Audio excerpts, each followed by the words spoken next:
আমি যখন ক্লাস 8-এ উঠি তখন আমার কাছে একটা ফোন ছিল। তো আমার বেশিরভাগ পড়াশোনা হয় আমার নানুর বাড়িতে, কারণ মানে কি এরকম যে আপনি জন্মের পর থেকেই বাবাকে দেশের বাইরে দেখেছেন?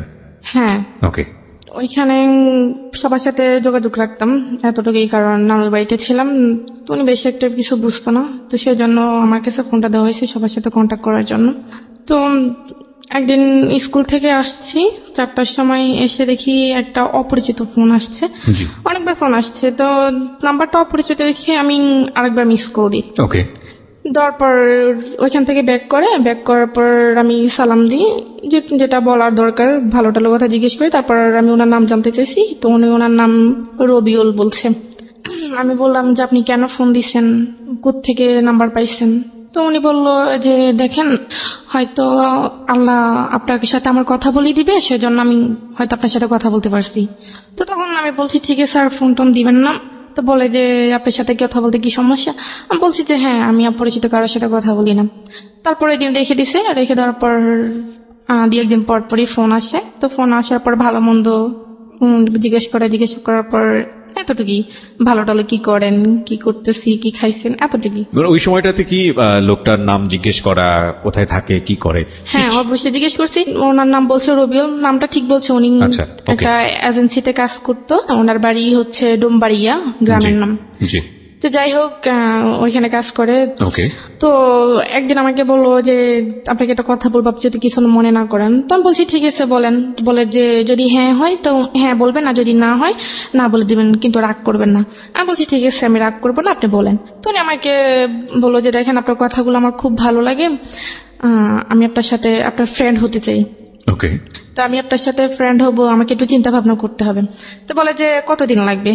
আমি বলছি 6 মাসও লাগতে পারে, 1 বছরও লাগতে পারে, আবার 1 মাসও লাগতে পারে। বলে যে না না, এত লং টাইম তো নিতে পারবো না, আমি আপনাকে 1 সপ্তাহ সময় দিলাম। আমি বলছি না। তো উনি আমাকে খুব জোরাজোরি করতেছে। জোরাজোরি করার পর আমি বলছি ঠিক আছে, আমি 1 সপ্তাহ পর, তবে 1 সপ্তাহের মধ্যে আপনি আমাকে আর ফোন কল কোনো কিছু দিতে পারবেন না। আচ্ছা। তো রেখে দিছে। রেখে দেওয়ার পর 1 সপ্তাহ পর ফোন দিছে। ফোন দেওয়ার পর আমি বলছি যে হ্যাঁ ঠিক আছে, আমি আপনার বন্ধু হতে পারি, তবে 1 শর্তে। তো বললো যে কি শর্ত? আমি বলছি জাস্ট বন্ধুর বাইরে আমি আর কোনো কিছু করতে পারবো না। বলছি ঠিক আছে, করতে হবে না। তো তখন আমি ক্লাস 8-এ উঠি, জানুয়ারি মাসের কথা। তো এভাবেই ওনার সাথে কথা বলি, কথাবার্তা চলতেছে। তো কথাবার্তা চলার মাধ্যমে উনি আমাকে দেখা করার কথা বলছে এর মধ্যে অনেকবার। তো দেখা করার কথা বলছে, আমি আসলে দেখা করতে চাই না ওনাকে। তো 1 বছরের মাথায় উনি আমাকে প্রপোজ করেন। প্রপোজটা কিভাবে করলো? ফোনের মাধ্যমে? হ্যাঁ, ফোনের মাধ্যমে। 1 বছর কোনো দেখা হয়নি। এর মাধ্যমে কি আপনাদের এর আগে বা মানে ফেসবুক বা অনলাইনে কোথাও? না না, তখন তো আমি ফেসবুক এমনিতে নর্মাল একটা ফোন ইউজ করতাম। এছাড়া কোনো কিছু না, ছিল না? শুধু just- আপনাকে দেখেনি? না, না দেখি দেখিনি। আপনাকে প্রপোজ করে ফেলেছে? হ্যাঁ, প্রপোজ করে Okay. ফেলছে। 1 বছর কথা বলার পর প্রপোজ করে ফেলছে। তো আমি বলছি ঠিক আছে, আপনি আমাকে। বয়সটা জানা ছিল? লাইক আপনি তখন ক্লাস 8-এ পড়েন, ওর বয়স কত ছিল? ওনার বয়স তখন 24 বছর ছিল। তো আপনি তখন খুব বেশি হলে 13 থেকে 14 বছর হ্যাঁ, বয়স, তো তখন 10 আসলে- বছরের তখন ডিফারেন্স। আমার ওনার বয়সটা ভালো লাগতো। ভয়েসটা ভালো লাগতো? হ্যাঁ, ফোনে তো আমি ওনাকে দেখিনি। আচ্ছা আচ্ছা, তাও okay. কি আর ওনাকে দেখি না, জাস্ট ওনার সাথে কথা বলতে আমার ভালো লাগতো। আচ্ছা। তো সেই জন্য কথা বলতাম। তো কথা বলার পর উনি আমাকে প্রপোজ করলো, বলে যে আপনার সাথে আপনার মানে কথা অনেক চিন্তা ভাবনা করলাম, আপনার মতো এরকম একজনকে খুঁজছি, বা আপনাকে আমার খুব ভালো লাগে, আপনাকে যদি আমার জীবন সঙ্গী হিসেবে পাইতাম তাহলে অনেক ভালো হইতো। তো আমি বলছি আপনি কি আমার দেখেন না? দেখেন আমি তো দেখতেও সুন্দর না, আপনি আর আপনি যেভাবে চাচ্ছেন আমি তো ওরকম না। বলতে বলে যে হ্যাঁ দেখেন, আমি আপনার প্রতি খুবই দুর্বল হয়ে গেছি, আসলে আপনাকে সবসময় ভাবি, সেজন্য আসলে ফ্রেন্ড থেকে যদি আরেকটু সম্পর্কটা আরেকটু গভীরে যায় তাহলে আপনার জন্য ভালো হয়, আমার জন্য ভালো হয়। তখন আমি বলছি যে আমি আপনাকে দেখিনি, বাট আপনিও আমাকে দেখেন নাই, তো এখানে আসলে সম্পর্কটা কখনই হতে পারে না। তো আমি কথা বলে ফোনটা রেখে আমি ফোনটা অফ করে ফেলছি। একটানা 10 দিন আমি ফোন অফ রাখছি। ফোন অফ রাখার 10 দিন পর আমি যখন ফোনটা অফেন করছি, ফোনটা অফেন করার সাথে সাথেই ওনার ফোন। তো আমি ফোনটা তখন রিসিভ করিনি। তো রিসিভ না করাতে অনেকবার ফোন দিছে, ফোন আমি রিসিভ করিনি। তারপর উনি আরেকটা অপরিচিত একটা নাম্বার দিয়ে ফোন দিছে। তো আমি অপরিচিত নাম্বারটা যখন চিনি না, তখন এখন ভাবলাম যে আমার হয়তো আত্মীয় স্বজন হইতে পারে। তো আমি ফোনটা রিসিভ করি। রিসিভ করার পর উনি আমাকে বলে যে আপনি আমাকে মানে আমার ফোনটা রিসিভ করছেন না, আপনি ফোন বন্ধ রাখছেন কেন, কি সমস্যা আপনার যদি ভালো না লাগে আপনি আমাকে না বলে দেন। আমি বলছি না, আমার ভালো লাগে না, আপনি আর আমাকে ফোন দিয়েন না, আসলে আমি এটা চাচ্ছি না, আমার ফ্যামিলি সেটা কখনোই অ্যাকসেপ্ট করবে না। তো বলে যে না, আপনি একটু ভেবে দেখেন, আসলে চিন্তা ভাবনা করে তো মানুষ সব কাজ করে, তো চিন্তা ভাবনা করে ভালো, আপনি একটু ভেবে দেখেন। তো তা আমি বলছি ঠিক আছে আমি ভাববো। তো বলে যে ভাববার জন্য কতদিন সময় লাগবে? তা আমি বলছি দেখেন আমার চিন্তা ভাবনা যেদিন শেষ হবে আমি আপনাকে ওই দিন ফোন দেবো, কিন্তু তার আগে আপনি আমাকে আর ফোন দিবেন না। বলে যে না না এটা কেমন কথা, আসলে আপনার সাথে কথা না বলে আমি থাকতে পারি না, এই 10টা দিন আমার অনেক কষ্ট হয়েছে, আপনাকে আমি কিভাবে বুঝাবো? তো বলে যে ঠিক আছে আমি 10 দিন সময় দিলাম। তো ঠিক আছে আমি 10 দিন পর আমি উনি আমাকে ফোন দিল বিকেলের টাইমে। তখন আমি আমি বলছি যে ঠিক আছে আমি রাজি আছি। তো বলে যে ঠিক আছে, তখন তো রাজি হয়েছি। আপনি রাজি হয়ে গেলেন? হ্যাঁ আমি রাজি হই। রাজি হয়ে গেলেন কেন? মানে আপনি তো আসলে মানে চিন্তা ভাবনা করছি আর আসলে আমি সে কেমন দেখতে সেটা আমি জানি না, তো তার কথাগুলো আমার ভালো লাগতো, আসলে তার কথাগুলো মানে তার আপনি সাথে নিজেও আমার- দুর্বল ছিলেন? হ্যাঁ তোর কথার মধ্যে আমি খুবই দুর্বল ছিলাম। তার মানে সে অনেক সুন্দর গুছিয়ে কথা বলতে পারে বা তার কথাগুলো অনেক ভালোই লাগে আমার, মানে Okay. শুনতেই মন চায়। ওকে। তো যাই হোক তারপর এভাবে অনেক দিন কেটে গেছে প্রায় 1 মাসের মতো। তো উনি আমাকে হঠাৎ আবার বলতেছে ঠিক আছে এখন তো আমরা আরেকটা রিলেশনে নতুন করে একটা রিলেশন করছি, তো এখন তো আমি আপনাকে তুমি করে বলতে পারি। আমি বলছি ঠিক আছে তুমি করে বলেন। তারপর সে আবার আমাকে বলে যে দেখা করার কথা। তো তখনও আমি আসলে এতটা তার সাথে এতটা ফ্রি হইতে পারিনি। তো তখন আমি আর তাকে বলছি যে না আজকে দেখা হবে না, বা তাকে এভাবে ঘুরিয়ে ঘুরিয়ে আমি সময় পার করতেছি। প্রায় 1.5 বছর চলে যায় এভাবে। 1.5 বছর চলে যাওয়ার পর সে আমাকে হঠাৎ একদিন শুক্রবার ছিল, তো আমাকে বলতেছে যে দেখো তুমি যদি আজকে আমার সাথে দেখা না করো তাহলে আমার তোমার সাথে কোনো সম্পর্ক থাকবে না। তো বলছে যে তুমি স্কুলের সামনে আসবা, আমি ওইখানে আসবো। তো আমি বলছি ঠিক আছে বিকেল 5টার দিকে। তখন আসলে আমি তখন নানুকে বললাম যে আমি একটু বাজারে যাব। তো নানু বললো যে না এখন এখন বাজারে যাওয়ার দরকার নেই, তো তোমার মামা আছে, তোমার মামাকে বলো যদি উনি চাইতে দেয় তো তুমি যাও। তখন আসলে মামার কাছে তো বলতে পারবো না, কারণ মামার কাছে বলবে যে তোমার কি লাগবে তুমি আমার কাছে বলো, তোমার যাওয়ার দরকার নেই। তখন আমি বলতে পারি না, তো যে কোনো কারণে আমি বাইরে হইতে পারি না। তখন আমি ওকে আর বলতে পারিনি যে মানে আমি আসবো না। তখন আমি আবার ফোনটা অফ করে ফেলছি। যে তখন সে আমাকে অনেকবার ট্রাই করছে, আমার ফোনে তখন মিস কল অ্যালার্ট চালু ছিল। তো আমি যখন ফোনটা অফ করছি দেখি যে সে আমাকে প্রায় 1000-এর উপরে ফোন দিচ্ছে। তো সে আমাকে রাগ করে 2-3 দিন ফোন দেয়নি। 2-3 দিন ফোন না দেওয়াতে আমিও ফোন দিইনি। তো 2-3 দিন পর সে নিজে আমাকে আবার ফোন দিছে।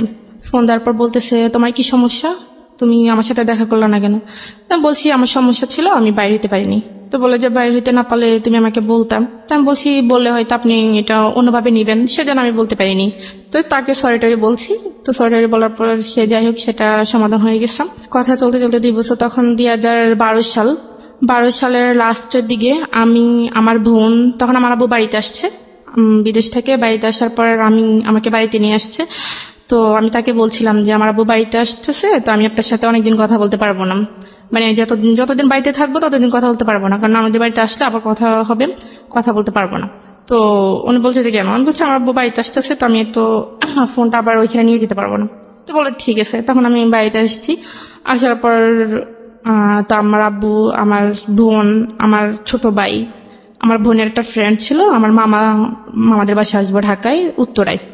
সেটা আমি আসলে ওনাকে বলতে পারিনি যে কারণ আমি কারো ফোন ধরতেও পারি না, বা বাড়িতে গেলে আমি বিশেষ করে আম্মু বা আব্বুর ওনাদের ফোন ধরি না। তো ফোন না পেয়ে আমি ওনাকে বলতে পারিনি। তো আমি ঢাকা আসি। ঢাকায় সেখানে প্রায় 1 সপ্তাহ ছিলাম। তো 1 সপ্তাহ থাকার পর আবার বাড়িতে গেছি। বাড়িতে যাওয়ার পর আমার আব্বু কোন একটা কাজে চিটাগং গেছিল। তো ওইখানে যাওয়ার পর আমি একটা সুযোগ পাইছি আমার নানুদের বাড়িতে আসার জন্য। তো আমার নানু ফোন দিচ্ছিল যাওয়ার জন্য। তখন আমি গেছি, গিয়ে আবার ওনার সাথে কন্ট্যাক্ট করছি। তো কন্ট্যাক্ট করার পর বলে যে এতদিন কেন, তুমি তো বলছো কয়েকদিন তারপর আবার আসবা, তো এতদিন গ্যাপ ছিল কেন? বলছি ঢাকা গেছিলাম আব্বুর সাথে, সেজন্য বলতে পারিনি। তো এই ব্যাপারটা আমি ওনাকে বলি নাই কেন, ওইটা উনি আমার সাথে অনেক রাগ করছে যে তুমি ঢাকা গেছো আমাকে বলছো, নাহলে আমিও ঢাকা যেতাম, দূর থেকে তোমাকে দেখতাম। আমি বলছি আমি বলতে পারিনি, আমি সুযোগ পাইনি। এটা নিয়ে অনেক ঝগড়া হয়েছে। ঝগড়া হওয়ার পর উনি আমাকে তো এটাই করে বলতেছে যে তুই আর আমাকে ফোন দিবি না। আমি বলছি ঠিক আছে আমি ফোন দিব না। মানে ক্রেজি হয়ে গেছে আর কি, এতবার বারবার আপনাকে দেখতে চাচ্ছে, আপনি সামনে আসতেছেন না। আসতেছি না, হ্যাঁ। রাইট। পরে ঠিক আছে, তখন আমি আর তাকে মানে সে আমাকে ফোন দিবে না কেন সেটা আমার জানার আগ্রহ ছিল না, ফোন না দিলেনি।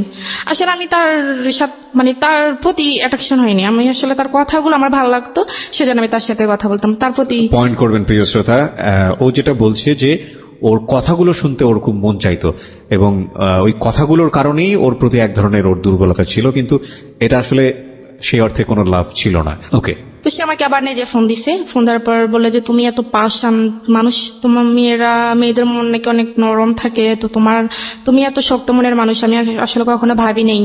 তো আমি রাগ করে ফোন রেখে দিছি, তোমার উচিত আমার রাগ ভাঙানো, আমাকে ফোন দেওয়া, তুমি সেটা না করে তুমি উল্টা রাগ করে বসে আছো। তো ওনার কথাগুলো আমি আসলে এত কেয়ার করতাম না, যেটা বলতে এটা শুনতাম।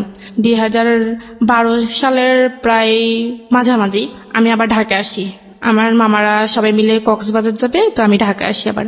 তো আমি ওনার কাছে বলছি যে আমি কক্সবাজার যাব, আমরা সবাই মিলে কক্সবাজার যাবো, ওইখানে অনেকদিন থাকবো, আপনার সাথে আমার কথা হবে না। তো বলে যে আমার যদি ছুটি থাকতো তাহলে তো আমিও যেতে পারতাম। তো বলে যে ঠিক আছে, তোমরা যেদিন যাবে তার একদিন আমাকে ফোন দিয়া। তো আমরা যেদিন যাবো তার একদিন ওনাকে ফোন দিছি, তো উনি যেতে পারবেন, উনি ছুটি নিতে পারেনি। তো আমরা চলে গেছি ওইখানে প্রায় 15 দিনের মতো ছিলাম। 15 দিন থেকে আবার যখন কক্সবাজার গেছি তখন আমার মামারও সাথে ছিল, তো মামার এক বন্ধু ছিল তো সাথে ছিল, তো উনি আবার ওইখানে গেছে। তো আমরা ওইখানে অনেক আনন্দ করলাম, সবাই মিলে একসাথে ছিলাম, আড্ডা দিলাম। তো ওই ছেলে আবার আমাদের সাথে ছিল। তো আমি আবার ঢাকায় যখন কক্সবাজার থেকে যখন ঢাকায় ব্যাক করি, তখন ওই ছেলে আমার আরেকটা মামাতো ভাই ছিল, ওর নাম হচ্ছে রাফি। ওর কাছে আবার আমার জানতে চাইছে যে মেয়েটা কে বা কি করে। ছেলেটার নাম কি ছিল? রাজু।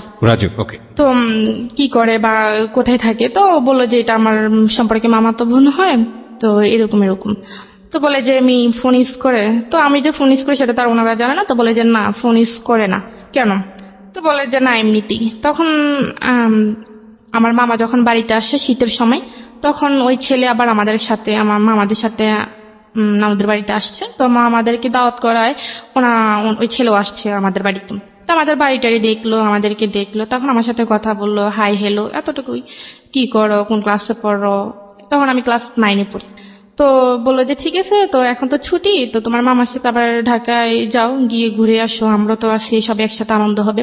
তো আমি বলছি দেখি যদি আম্মু দেয় তাহলে। তো উনি আমার মামাকে বললো, বলার পর আমার মামা আমার আম্মুকে বললো। তো গেলাম, গিয়ে ওইখানে প্রায় 20-25 দিন ছিলাম। এর মধ্যে ওর সাথে আর আমার কোনো যোগাযোগ হয় নাই। রবিউলের সাথে? হ্যাঁ, Okay. রবিউলের সাথে আমার আর কোনো যোগাযোগ হয়নি। না ফোন তো না আমাদের বাড়িতে, আমি আর ওইখানে যেতে পারি না, ওনাকে কখনো কোনো মেসেজ বা ফোন দিতে পারিনি। তো আমি আবার চলে গেছি। তো কথাবার্তা বলে আমাদের বলে যে তুমি ফোন ইউজ করো না। আমি বলছি না, আমি ফোন ইউজ করি না, আসলে বাসা থেকে সেটা কেউ দিবে না। তো বলে যে আমি তোমাকে যদি একটা ফোন কিনে দিই তুমি নিবে? আমি বলছি কেন, আপনার ফোন আমি নিব কেন, আর আপনি আমার কি হন? রাজু এটা বলতেছে? হ্যাঁ, রাজু এটা বলতেছে। বলে যে না নেও, মাঝে মাঝে তোমার সাথে কথাবার্তা বলবো। এখানে বিষয়টা গুলিয়ে ফেলবেন না। রাজু এবং রবিউল, রাজুটা হচ্ছে ওর আত্মীয় সম্পর্কের একজন, আর রবিউলটা হলো যে ছেলেটার সঙ্গে প্রথম দিকে ভার্চুয়ালি মানে ফোনের মাধ্যমে কমিউনিকেট, কিন্তু এখনো দেখা হয়নি। ওদের মধ্যে এক ধরনের সম্পর্ক রয়েছে, বয়ফ্রেন্ড গার্লফ্রেন্ড বলা যেতে পারে, বাট ঠিক সে অর্থে ম্যাচিউর টাইপের রিলেশনশিপ না, অন্তত এই মেয়েটার সাইড থেকে না। ওকে, ঠিক আছে, বলুন। তো রাজু আমাকে যখন আমি চলে আসবো তখন রাজু আমার মামা আর ওই মামাতো ভাইটা আমাকে বাস পর্যন্ত বাসে উঠেছে, কারণ মামা আমার সাথে আসছে আর মামার সাথে ওনারা আসছে আমাদেরকে এগিয়ে দেওয়ার জন্য। তো আসছে রাজু এখানে, মানে আমি চলে যাচ্ছি, মানে এটা দেখো কান্নাকাটি করতে আসছে। কান্নাকাটি করার পর আমি আসলে ব্যাপারটা দেখছি, তারপরও বুঝতে পারলো না, বোঝার মতো করেছিলাম। তো আমি যখন চলে গেছি তখন ও আমার যে জামা কাপড় নেওয়ার একটা ব্যাগ ছিল, ওই ব্যাগের মধ্যে ওই একটা ফোন কিনে রেখে দিয়েছে, সেটা আমি জানি না। তো না জানার পর আমি বাড়িতে গেছি, সোজা আমার নানুদের বাড়িতে গেছি। নানুদের বাড়িতে যাওয়ার পর জামা কাপড় যখন ওইটা থেকে বের করছি তখন দেখছি একটা মোবাইলের বক্স। তো আমার কাছে আশ্চর্য লাগতেছে, মোবাইলের বক্স এটা কে দিল? তখন আমি কাউকে বিষয়টা না বলে আমি এটা খুললাম, খুলে দেখি একটা phone, mobile phone, Samsung mobile phone ছিল। ওইটার মধ্যে আবার একটা চিঠি ছিল। তো দেখলাম, দেখার পর চিঠিটা পড়লাম। চিঠির মধ্যে লেখা ছিল যে মানে রাজু যে আমাকে ফোনটা দিছে সেটা যেন আমি কাউকে না বলি, সেটা শুধুমাত্র আমাকে দিছে আমার সাথে একটু কথা বলার জন্য বা খোঁজ খবর নেওয়ার জন্য, বাস এতটুকুই। আর যদি ওর মোবাইলটা আমার নিতে ইচ্ছা না হয় তাহলে সেটা ফেলে দেওয়ার জন্য, কিন্তু কাউকে না বলার জন্য, এটা লিখে দিছে। তো লিখে দেওয়ার পর আমি এটা রেখে দিছি, কিন্তু আমি আর ফেলিনি। ওটার সাথে আবার একটা সিমও দিছে, তো আমি ওইটা অফিল করছি। করার পর ও আবার অনেকগুলো মেসেজ করছে। আমি ফোনটা অফেন করার পর অনেকগুলো মেসেজ পেয়েছি, কেমন আছি, কোথায় আছি, ওই তো রাস্তার মধ্যে ফোন দিছে। তো আবার ফোনও দিছিল মনে হয়। তখন রাত্রেবেলা আমি আর ওকে ফোন দিই নাই বা মেসেজও রিপ্লাই দিই নাই। তো রাত্রেবেলা সন্ধ্যার দিকে আমার নানু তখন নামাজ পড়তে গেছে, তো আমিও নামাজ পড়ে ফেলছি আগে, নানু পরে নামাজ পড়তে গেছে। পড়ার পর আমি ওই আমার আগের ফোনটা রবিউলের সাথে আবার আপনি নামাজ পড়েন? হ্যাঁ। বাহ, মাশাআল্লাহ। তো রবিউলকে মিস কল দিলাম। তো মিস কল দেওয়ার পর সে সাথে সাথে ব্যাক করলো। ব্যাক করার পর রবিউলের সাথে কতদিন পরে কথা হচ্ছে? এই প্রায় 1 মাস 10 দিন। 1 মাস 10 দিন কোনো কমিউনিকেশনই ছিল না? জি না, মানে আপনার দিক থেকে আপনি অনুভবই করেননি? না কোনো অনুভবই করিনি। তার মানে বুঝতেই পারছেন ইট ওয়াজ নট লাভ, অ্যাকচুয়ালি কোনো লাভ ছিল না। নইলে 1 মাস 10 দিন অফ ট্র্যাকে থাকার সময় ও বিজি হয়ে গেছে অন্য কোনো জায়গাতে, রবিউল মাথা থেকে আউট হয়ে গেছে, কিন্তু যখনই ও ফিরে এসছে সময় হাতে আছে তখন আবার রবিউলকে সে নক করছে। তারপর ফোন দিলাম, ফোন দেওয়ার পর ও ফোনটা রিসিভ করার সাথে সাথে খুব কান্নাকাটি করতেছে, অনেক মানে বাচ্চাদের মতো খুব জোরে জোরে কান্নাকাটি করতেছে, আমি কেন তাকে এতদিন ফোন দিইনি। তখন আমি তাকে ব্যাপারটা বুঝিয়ে বলার পর সে আমাকে বলতেছে আমি তোমার সাথে কালকেই দেখা করতে চাই। আমি বলছি এটা কখনোই সম্ভব না, আমি কালকে দেখা করতে পারবো না, আমার যখন সময় হবে আমি তখনই আপনাকে ফোন দিব, আপনি আমার সাথে দেখা করিয়েন। এর মধ্যে রাজু আবার আমার মামাতো ভাই যেটা যার মাধ্যমে পরিচয় হয়েছিল সে আবার আমার নানাদের বাড়িতে আসছে। তো রাজু আবার আমার নানাদের বাড়িতে আসছে, আসার পর সে আমাকে ভালো টালো কথা জিজ্ঞেস করার পর আমার নানুর সাথে কথা বললো, কথাবার্তা বলার পর সে 2 দিন ছিল, 2 দিন থাকার পর সে আবার চলে গেছে। চলে যাওয়ার 5-6 দিন পর রাজু তার আম্মুকে পাঠাইছে, রাজুর আব্বু নাই, তার আম্মুকে পাঠাইছে আমার নানুর কাছে, পাঠাইছে সে আমাকে বিয়ে করবে, একটা বিয়ের প্রস্তাব নিয়ে আমাকে সে পাঠাইছে। সে কি করতো সেই মুহূর্তে? সেই পড়াশোনা করতো, অনার্স করতো। এই অবস্থায় বিয়ের প্রস্তাব দিয়ে পাঠিয়েছে? হ্যাঁ, আর ওরা মানে ঢাকায় স্থানীয় ছিল। ওকে। প্রস্তাব পাঠাইছে, তো পর আমার নানুকে ডিরেক্টলি বলছে যে আপনার নাতিকে তো আমার ছেলে খুবই পছন্দ করে, তো আপনাদের যদি কোনো আপত্তি না থাকে তাহলে আমরা এখানে একটা আত্মীয়তা করতে পারি। তো আমার নানু বললো যে দেখেন আমি তো ওর গার্জিয়ান না, ওর আব্বু আছে আম্মু আছে, আমার ছেলেরা আছে, ওদের সাথে কথা বলতে হবে, আপনি ওনাদের সাথে কথা বলেন। তো রাজুর আম্মু একদিন ছিল, তারপরে দিন সকালবেলা চলে গেছেন। চলে যাওয়ার পর আমার নানু আমাকে বলতেছে যে তো রাজুর সাথে তোর কি? আমি বলছি তো না কিছু না, এমনিতে কথাবার্তা, তো এরকম কিছু না। তো বলে যে সত্যি? আমি বলছি যে হ্যাঁ। বলে যে না থাকলেই ভালো। তা আমি আর জিজ্ঞেস করিনি যে কেন আসছে বা কি আসে বিষয়। তখন আমার আব্বুর কাছে বলছে আমার মামা, রাজুর আম্মু আমার মামার কাছে বলছে, আর আমার মামা আমার আব্বুর কাছে ফোন দিয়ে বলছে। তো আমার আব্বু বলছে ঠিক আছে ছেলের একটা ছবি দাও আর আমি খোঁজ খবর নিয়ে দেখি কেমন। তো ওনারও ছেলে পছন্দ হয়ে গেছে, ছেলেরও পছন্দ হয়েছে বা ওর আম্মুরও পছন্দ হয়েছে, মনে করেন 2 পক্ষ থেকেই সবকিছু ঠিকঠাক।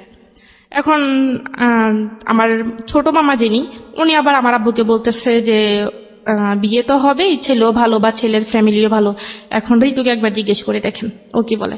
তো আমার আব্বু আসলে আমাদের বন্ধুর মতোই, বাবা বললেও নয়। তো পরে আমার আব্বু আমাকে জিজ্ঞেস করার পর আমি বললাম যে আব্বু দেখেন আমি আসলে সামনে আমার এসএসসি পরীক্ষা, তো আমি অন্তত পরীক্ষাটা দিই, আপনাকে বিস্তারিত বলবো। বলে যে ঠিক আছে পরীক্ষা দাও। তো আব্বু ওই রকম ভাবে মামাকে বলছে, মামা ওই রাজুর আম্মুকে ওরকম ভাবে বলছে, তো ওনারা বলছে ঠিক আছে পরীক্ষা পর্যন্ত আমরা অপেক্ষা করবো। তো এর মধ্যে আমি আবার রবিউলকে সবকিছু বলে দিছি যে আমাকে এভাবে দেখতে আসছে, আমার বিয়ের কথা চলতেছে, এখন আমি বলছি পরীক্ষা অবধি। তো সে বলতেছে আমি তো তোমাকে আজ পর্যন্ত দেখিই নেই, তুমি আমার সাথে একটু দেখা করো না। তা আমি বলছি কি দেখবেন, আমি তো বলছি আমাকে দেখলে আপনার পছন্দ হবে না। তো দেখা এরকম করতে করতে তখন সে যে একটা এজেন্সিতে কাজ করে সেটা আমাকে বলছে, তখন আমি খোঁজ খবর নিয়ে জানতে পারি এটা আমাকে রং বলছে। মানে রবিউল আপনাকে মিথ্যা ইনফরমেশন দিয়েছে? হ্যাঁ। ওকে। তো তখন আমি বললাম যে আপনি তো আমার কাছে মিথ্যা কথা বলছেন, আপনি তো আসলে কোনো অফিসে এরকম কোনো অফিসে চাকরি করেন না, আসলে আপনি করেনটা কি আমাকে সত্যি করে বলেন, আমি আপনার সাথে দেখা করব। ওকে। তো বলে যে আমি আসলে একটা প্রাইভেট কোম্পানিতে জব করি, তো যে কোনো ভাবে এটা ওই কোম্পানির মালিক পালিয়ে গেছে, এখন আসলে আমার উপর অনেক ধার দেনা, এখন আমি আসলে বাড়ি থেকে বের হতে পারতেছি না, এখন অন্য একটা জায়গায় অ্যাপ্লাই করতেছি। তারপর আমি বললাম তো সেটা আমাকে বললেন না কেন আগে? তো বলে যে বলিনি, এমনিতে আসলে এটা একটু আমি লুকিয়ে রাখছি, এটা বলতে চাইনি। তো আমি বলছি ঠিক আছে। তো তখন আমি তাকে নিজে ফোন দিতাম, আমি তাকে ফোন দিয়ে আমি তার সাথে কথা বলতাম, এমনকি সে আমার কাছে অনেকবার প্রায় 2-3 বার টাকা চাইছে তার মানে পকেট খরচের জন্য। আমি 2-3 বার প্রায় তাকে 10-12 হাজার টাকা দিছি, কিন্তু দেখা সাক্ষাৎ কোনো কিছুই না। আচ্ছা। তখন আমি যখন বিয়ের ব্যাপারটা বলছি তখন আম্মু আমাকে বলল যে দেখ ছেলেও ভালো, ছেলের ফ্যামিলিও ভালো, তুই রাজি হয়ে যা, এসএসসি পরীক্ষার পরে বিয়েটা হয়ে যাক, তুই রাজি হয়ে যা, অন্য কোথাও যদি কোনো কিছু থেকে থাকে সেটা বাদ দিয়ে দে। তা আমার আম্মা আমাকে এভাবে বলছে, তখন আমি একটু ডাউট করছে যে আমার আম্মা আমাকে হয়তো একটু সন্দেহ করছে। জি। তো সন্দেহ করার পর আমি তাকে আবার রবিউলকে বলে দিচ্ছি, বলে দেওয়ার পর আমি বলছি দেখেন আপনার সাথে যা হওয়ার হয়ে গেছে, আমি আপনার সাথে আর কথা বলতে পারবো না, তা আপনি আমাকে ক্ষমা করে দেন, আপনার সাথে যদি কোনো বেয়াদবি করে থাকি আসলে এভাবে আমি ফ্যামিলির বাইরে যেতে পারবো না। এটা রবিউলকে বললেন? হ্যাঁ আমি রবিউলকে বলছি। তখন রবিউল তো অনেক খুব কান্নাকাটি করছে। সে 2-3 দিন বাসার ঠিকানা জানতো? আপনার বাসার ঠিকানা? হ্যাঁ, সে আমার বাসার ঠিকানা জানতো। আমি তাকে সবকিছু সত্যি বলে সঠিক বলেছেন। হ্যাঁ। তখন সে খুবই কান্নাকাটি করছে, সে বলতেছে ঠিক আছে আমি তোমাদের বাড়িতে আসতেছি। আমি বলছি যে না, আমার যদি ভালো চান আপনি কখনই আমাদের বাড়িতে আসবেন না, আর আসলে অনেক খারাপ হয়ে যাবে। তখন আমি তাকে এরকম কোনো কিছু বলার পর সে আসেনি। আসার পর সে বলছে ঠিক আছে তুমি আমাকে তো বিয়ে করবে না নাকি? আমি বলছি যে হ্যাঁ করবো না। তো বলে যে ঠিক আছে তাহলে তুমি আমার সাথে শুধু একবার দেখা করো, একবার দেখা করার পর আমি তোমাকে কথা দিতেছি জীবনে তোমাকে আর ফোন দিব না। তো আমি বলছি একবার দেখা করে কি লাভ? সে বলে যে আমি কেমন মেয়ের সাথে কথা বলছি, তাকে শুধু একবার দেখার ইচ্ছে, আর কিছুই না। আমি বলছি আপনি কথা দিচ্ছেন তো? তো সে বলতেছে যে হ্যাঁ আমি কথা দিছি। তো এর মধ্যে সে আবার ব্রাহ্মণবাড়িয়া, সে এখানে একটা আপনার মাইক্রো ক্রেডিট একটা চাকরি পাইছে জি। ব্রাহ্মণবাড়িয়া। তো আমি আবার ঢাকা যাই মামাদের বাসায়। তখন আমার মামার মামানি প্রেগনেন্ট ছিল। তো তখন উনি খুব অসুস্থ ছিল, তো ওনাকে আমি দেখতে গেছিলাম, আমার আম্মু গেছিল সাথে। তো আমার আম্মু গিয়ে আমার মামাকে রেখে চলে আসছে। তো আমি ওইখানে ছিলাম, থাকার পর ওইখানে আবার মামাদের পাশের ফ্ল্যাটে একটা মেয়ে থাকতো, নাম হচ্ছে রিয়া করে। তার সাথে আমার আবার খুব ভালো একটা বন্ধুত্ব ছিল, তার সাথে আমি আবার সবকিছু শেয়ার করছি। তো শেয়ার করার পর তখন আমি ঢাকা গেছি, ঢাকা যাওয়ার পর সে আমাকে বলতেছে যে আমি ব্রাহ্মণবাড়িয়া যাওয়ার জন্য, তার সাথে দেখা করার জন্য। তা বললাম আমি একটা মেয়ে হয়ে আমি ওইখানে কিভাবে যাই? বলে যে দেখো আমি তো নতুন অফিসে জয়েন করছি, নতুন, এখন তো আমাকে ছুটি দিবে না, তো আমি আসলে কিভাবে তোমার কাছে যাবো, তুমি একটু আমার কাছে আসো। তা আমি বলছি ঠিক আছে। তখন আমি ওই রিয়াকে নিয়ে বাইরে বের হওয়ার নাম করে ওকে নিয়ে যাই। শুক্রবার দিন ছিল তখন। ইন দ্য মিন টাইম কি আপনার রাজুর সঙ্গে দেখা সাক্ষাৎ করা, কথাবার্তা হওয়া, এগুলো কোনো কিছু হচ্ছে? না, ওই কথা বিয়ে যখন প্রস্তাব পাঠিয়েছে, যেহেতু ফোনটা আপনার কাছে আছে সেজন্য জিজ্ঞেস করছি। ফোনটা আমার কাছে আছে, ফোনে কথাবার্তা ওই হয় না? ফোনটা দিয়ে আমি আবার রবির সাথে কথা বলি, কিন্তু রাজুর সঙ্গে কথা বলেন না? রাজুর সাথে আর কথা বলি না। আচ্ছা। যাই হোক গেলাম ব্রাহ্মণবাড়িয়া বিশ্ব রোড, ওইখানে রবিয়াল আসছে। আসার পর আমরা গেলাম, যাওয়ার পর সে আমাকে ফোন দিছে। তো আমি বোরকা পরে জানি, আমি এমনিতেই নর্মাল ভাবে গেছি। তো আসলে আমি ওই কথাটা কখনো ভুলবো না, ওনাকে দেখে আসলে আমার মাথা ঘুরতেছে, এরকম একটা অবস্থা যে আমি আসলে যেটা ভাবছি, যেটা কল্পনা করছি, এটা তো সম্পূর্ণ বাইরে। সে মনে করেন তখন খুবই হ্যাংলা ছিল, অনেক কালো ছিল। তো আমি ভাবলাম আর বাবা এটা কি, এটা তো এখন আমার ফ্যামিলি কখনো কোনোভাবে মেনে নেবেন। অডিওর সাথে ভিডিওর মারাত্মক পার্থক্য, এটা কি বলে। এবং এটাই হয় আসলে, নিজের জীবনেরও বেশ কয়েকটা অভিজ্ঞতা আছে আর কি, যেজন্যই বললাম। হ্যাঁ। তারপর তার সাথে আমি দীর্ঘ 3 বছর পর দেখা করি ওই দিন। তো 3 বছর পর ওই দিন ফার্স্ট দেখা। তো আমি আবার যখন আমি তার সাথে দেখা করতে যাচ্ছি, গাড়িতে উঠতেছি, তখন আমি আবার তাকে বলছি যে দেখেন আপনি আমাকে কথা দিয়েছেন আপনি আমার সাথে শুধু একবারই দেখা করবেন, এখন আপনি যেরকমই হন আমি আপনার সাথে দ্বিতীয়বার কথা বলবো না। সে বলছে ঠিক আছে তুমি নিশ্চিন্তে থাকো, আমি তোমাকে কখনোই বিরক্ত করবো না। তো যাই হোক সে আমাকে দেখলো, আমিও তাকে দেখলাম। দেখার পর ওইখানে একটা রেস্টুরেন্টে গেলাম। ওই দিন আমি সারাদিন তার সাথে দেখা করবে একটু আনইজি ফিল করতেছি, আসলে আমি সারাদিন খাইনি। তো না খাওয়াতে আমার খুব খিদে লাগছে, কিন্তু তাকে দেখার পর আমার খিদে চলে গেছে। ওকে। তাকে দেখার পর আমার খুব খিদে চলে গেছে, যে যখন গাড়িতে আসতেছে তখন ভাবতেছে যে ওনার সাথে দেখা করলে একসাথে হয়তো দুপুরে লাঞ্চ হবে বা সকালে নাস্তা দুটি একসাথে হবে। কিন্তু তাকে দেখার পর আমার খিদেটা চলে গেছে, আমি আর আমি কি খাবো। তখন সে আমাকে একটা রেস্টুরেন্টে নিয়ে গেছিল, ওইটার নাম ছিল ঝুমুর, ব্রাহ্মণবাড়ি একটা শহরে, ওইখানে নিয়ে গেছিল। তো শুক্রবার যেহেতু ছিল উনিও হয়তো খাওয়া দাওয়া করে আসে না, তো উনি খাইছে, আমাকেও দিছে, আমি খাইনি, আমি বসেছিলাম। তো আমি ওইখান থেকে খুবই বিরক্ত ফিল করতেছি যে আমি কখন যাবো এখান থেকে। তো খাওয়া দাওয়া শেষ হলো, শেষ হওয়ার পর তখন আমরা আবার যখন বাস যাইতেছি, সে আমাকে বাসে তুলে দিবে, তখন সে আমাকে জিজ্ঞেস করতেছে যে তোমাকে আমার পছন্দ হয়েছে, আমাকে তোমার পছন্দ হয়েছে কিনা। তখন আমি বলছি ঠিক আছে আপনি তো আমাকে বলছেন যে আপনি আমার সাথে আর কখনোই দেখা করবেন না বা কথা বলবেন না, এটা কেমন কথা? এটা এখন তো আপনি কথার সাথে কাজের কোনো মিল নেই, এটা তো কখনোই সম্ভব না। আমি আপনাকে বিশেষ করে আপনার সাথে দেখা করতে আসছি, আর আপনি এখন এটা কি বলতেছেন? বলে যে না দেখো আমি বলে ফেলছি, এটা শুধু তোমাকে দেখার জন্য বলছি, আমি মন থেকে এটা বলিনি। আমি বলছি ঠিক আছে আমি আগে বাসায় যাই, আমি অনেক টায়ার্ড, আমি খুবই ক্লান্ত, অনেক জার্নি হয়েছে, আমি বাসায় যাই। তো আমার ফোনে চার্জ ছিল না, তো আমি যখন গাড়িতে উঠি তখন আমার ফোনে মোবাইলটা বন্ধ হয়ে গেছে। তো আমি বাসায় গেছি, বাসায় গিয়ে গোসল করলাম, গোসল টোসল করে বা ফ্রেশ হয়ে খাওয়া দাওয়া করে বাসায় গিয়ে মোবাইলটা চার্জ দিয়েছি, বন্ধ রেখে চার্জে দিয়েছি, মোবাইলটা খুলিনি। তো অনেকক্ষণ সময় হয়েছে, যখন বাসায় আস্তে আস্তে 6টা বাজছে, তো আমি ওনার সাথে ফোনটা অফেন করি 8টার সময়। তো ফোনটা অফেন করার সাথে সাথে উনি আমাকে ফোন দিচ্ছি। তো বলতেছে এই তুমি আমাকে কেন এতক্ষণ ফোন দেওয়া নেই, মোবাইল বন্ধ ছিল কেন? জানো আমি কতক্ষণ টেনশন ছিলাম যে তুমি আমাকে কেন ফোন দেওয়া নেই। আমি কত টেনশনে ছিলাম, আমাকে টেনশন রাখতে ভালো লাগে, মানে সে এরকম করে কান্নাকাটি করতেছে। আচ্ছা, তো আমি বলছি যে দেখেন আপনি কান্নাকাটি করতেছেন কেন, আসলে আমি আপনাকে ফোন দিব কেন, আপনি তো বলছেন আপনার সাথে আমার কোনো কথা হবে না, তাহলে আপনি আমাকে ফোন দিচ্ছেন কেন, আপনি আমাকে দয়া করে আর ফোন দিয়েন না, আমি আপনার কথার উপর বিশেষ করে আপনার সাথে দেখা করছি, সেই জন্য এটা না যে আপনার সাথে আবার কথা বলতে হবে। তখন সে আমাকে বলতেছে যে তুমি যদি আমার সাথে কথা না বলো আমি মরে যাব, আমি ট্রেনের তলে নিজে জীবন দিয়ে দিব, আমি ফাঁসি দিব, মানে এরকম বিভিন্ন রকমের ব্ল্যাকমেল করতেছে। তো করার পর আমি ফোনটা রেখে দিচ্ছি। তখন ওনার সাথে আমার মানে কথাই বলতে ভালো লাগতেছে না, যে কি কথা বলবো আসলে। তখন মনে হইতেছে যে একটা মানুষকে যদি মনে দেখে ভালো না লাগে তখন তার সাথে কথা বলাটা আসলে ভালো লাগতো। তখন ওনার কথাগুলো তখন আর আমার কাছে ভালো লাগতো না, কিন্তু দেখা করার আগে ওনার কথাগুলো আমার খুব ভালো লাগতো, কিন্তু তখন আর দেখা করার পর মানে কথাগুলি ভালো লাগতো না। তখন আমি রেখে দিছি। রেখে দেওয়ার পর উনি আমাকে বারবার ফোন দেয়, আমি ফোন রিসিভ করি না। তারপর আমি নাম্বারটা ব্ল্যাক লিস্টে রাখিয়ে দিছি। তো রেখে দেওয়ার পর সে আমাকে বিভিন্ন নাম্বার থেকে ফোন দিচ্ছে। ফোন দেওয়ার পর আমি ফোন মানে কোনোভাবে রিসিভ করি না। তো তার এক কলিং ছিল, আমি ওনার নামটা বলতে চাচ্ছি না, তো তার কলিং ছিল, সে আমাকে ফোন দিছে। ফোন দেওয়ার পর বলতেছে কি আমি কি ঋতুর সাথে কথা বলতে পারি। আমি বলছি হ্যাঁ আমি ঋতু, আপনি বলেন। তো বলে যে আপনি কি রবিউলকে চিনেন। আমি বলছি কোন রবিউল। বলে যে ওই দিন শুক্রবারে দেখা করতে গেছেন ওই রবিউল। আমি বলছি না আমি এরকম আমি কাউকে চিনি না, আমি কারোর সাথে দেখা করিনি, আপনি কেন ফোন দিচ্ছেন। তো বলে যে তখন আমি ফোনটা রেখে দিছি। ফোনটা রেখে দেওয়ার পর উনি আবার ফোন দিছে। তখন আমি আবার ফোনটা কেটে দিছি। তো বারবার ফোন দিতেছে। তখন আমি বলছি যে আপনার সমস্যাটা কি, আপনি আমাকে বারবার ফোন দিয়ে ডিস্টার্ব করতেছেন কেন। আমি তো বলছি আমি রবিউল নামে কাউকে চিনি না, আপনি হয়তো ভুল নাম্বারে ডায়াল করছেন। তো বলতেছে যে দেখুন আপু আপনার সাথে আমি একটু 2 মিনিট কথা বলবো, আমাকে প্লিজ 2 মিনিট সময় দেন। তা আমি বলছি ঠিক আছে 2 মিনিট, তার বেশি না। বলে যে দেখেন রবিউল কিন্তু অনেকগুলো ঘুমের ওষুধ খেয়ে ফেলছে, আর ওর অবস্থা খুবই খারাপ, ও এখন কি জানি স্যালাইনে আসছে, ডাক্তার আসছে স্যালাইন টেলান দিছে, ও আজকে 2-3 দিন খাওয়া দাওয়া সব বন্ধ করে দিছে। দেখুন আপনি কি চান আপনার জন্য একটা মানুষ মারা যাক। আমি বলছি আমি কেন চাইবো, আমি তো ওনাকে বলিনি যে আমার জন্য উনি মরুক, আমি তো বলিনি যে ও আমার জন্য না খেয়ে থাকুক, উনি এমন করতেছে কেন। বলে যে একটা মানুষ যদি একটা মানুষের সাথে কথা বললে তার জীবনটা বেঁচে যায়, তাহলে সেটা আমার মনে হয় সেটা একটা ভালো কাজ। আপনি যদি আপনার ভালো কাজের জন্য যদি ওই মানুষটার জীবন মানে প্রাণে বেঁচে যায়, তাহলে তা আপনি আল্লাহর কাছে ভালো পাবেন। উনি আমাকে এরকম করে বলতেছে।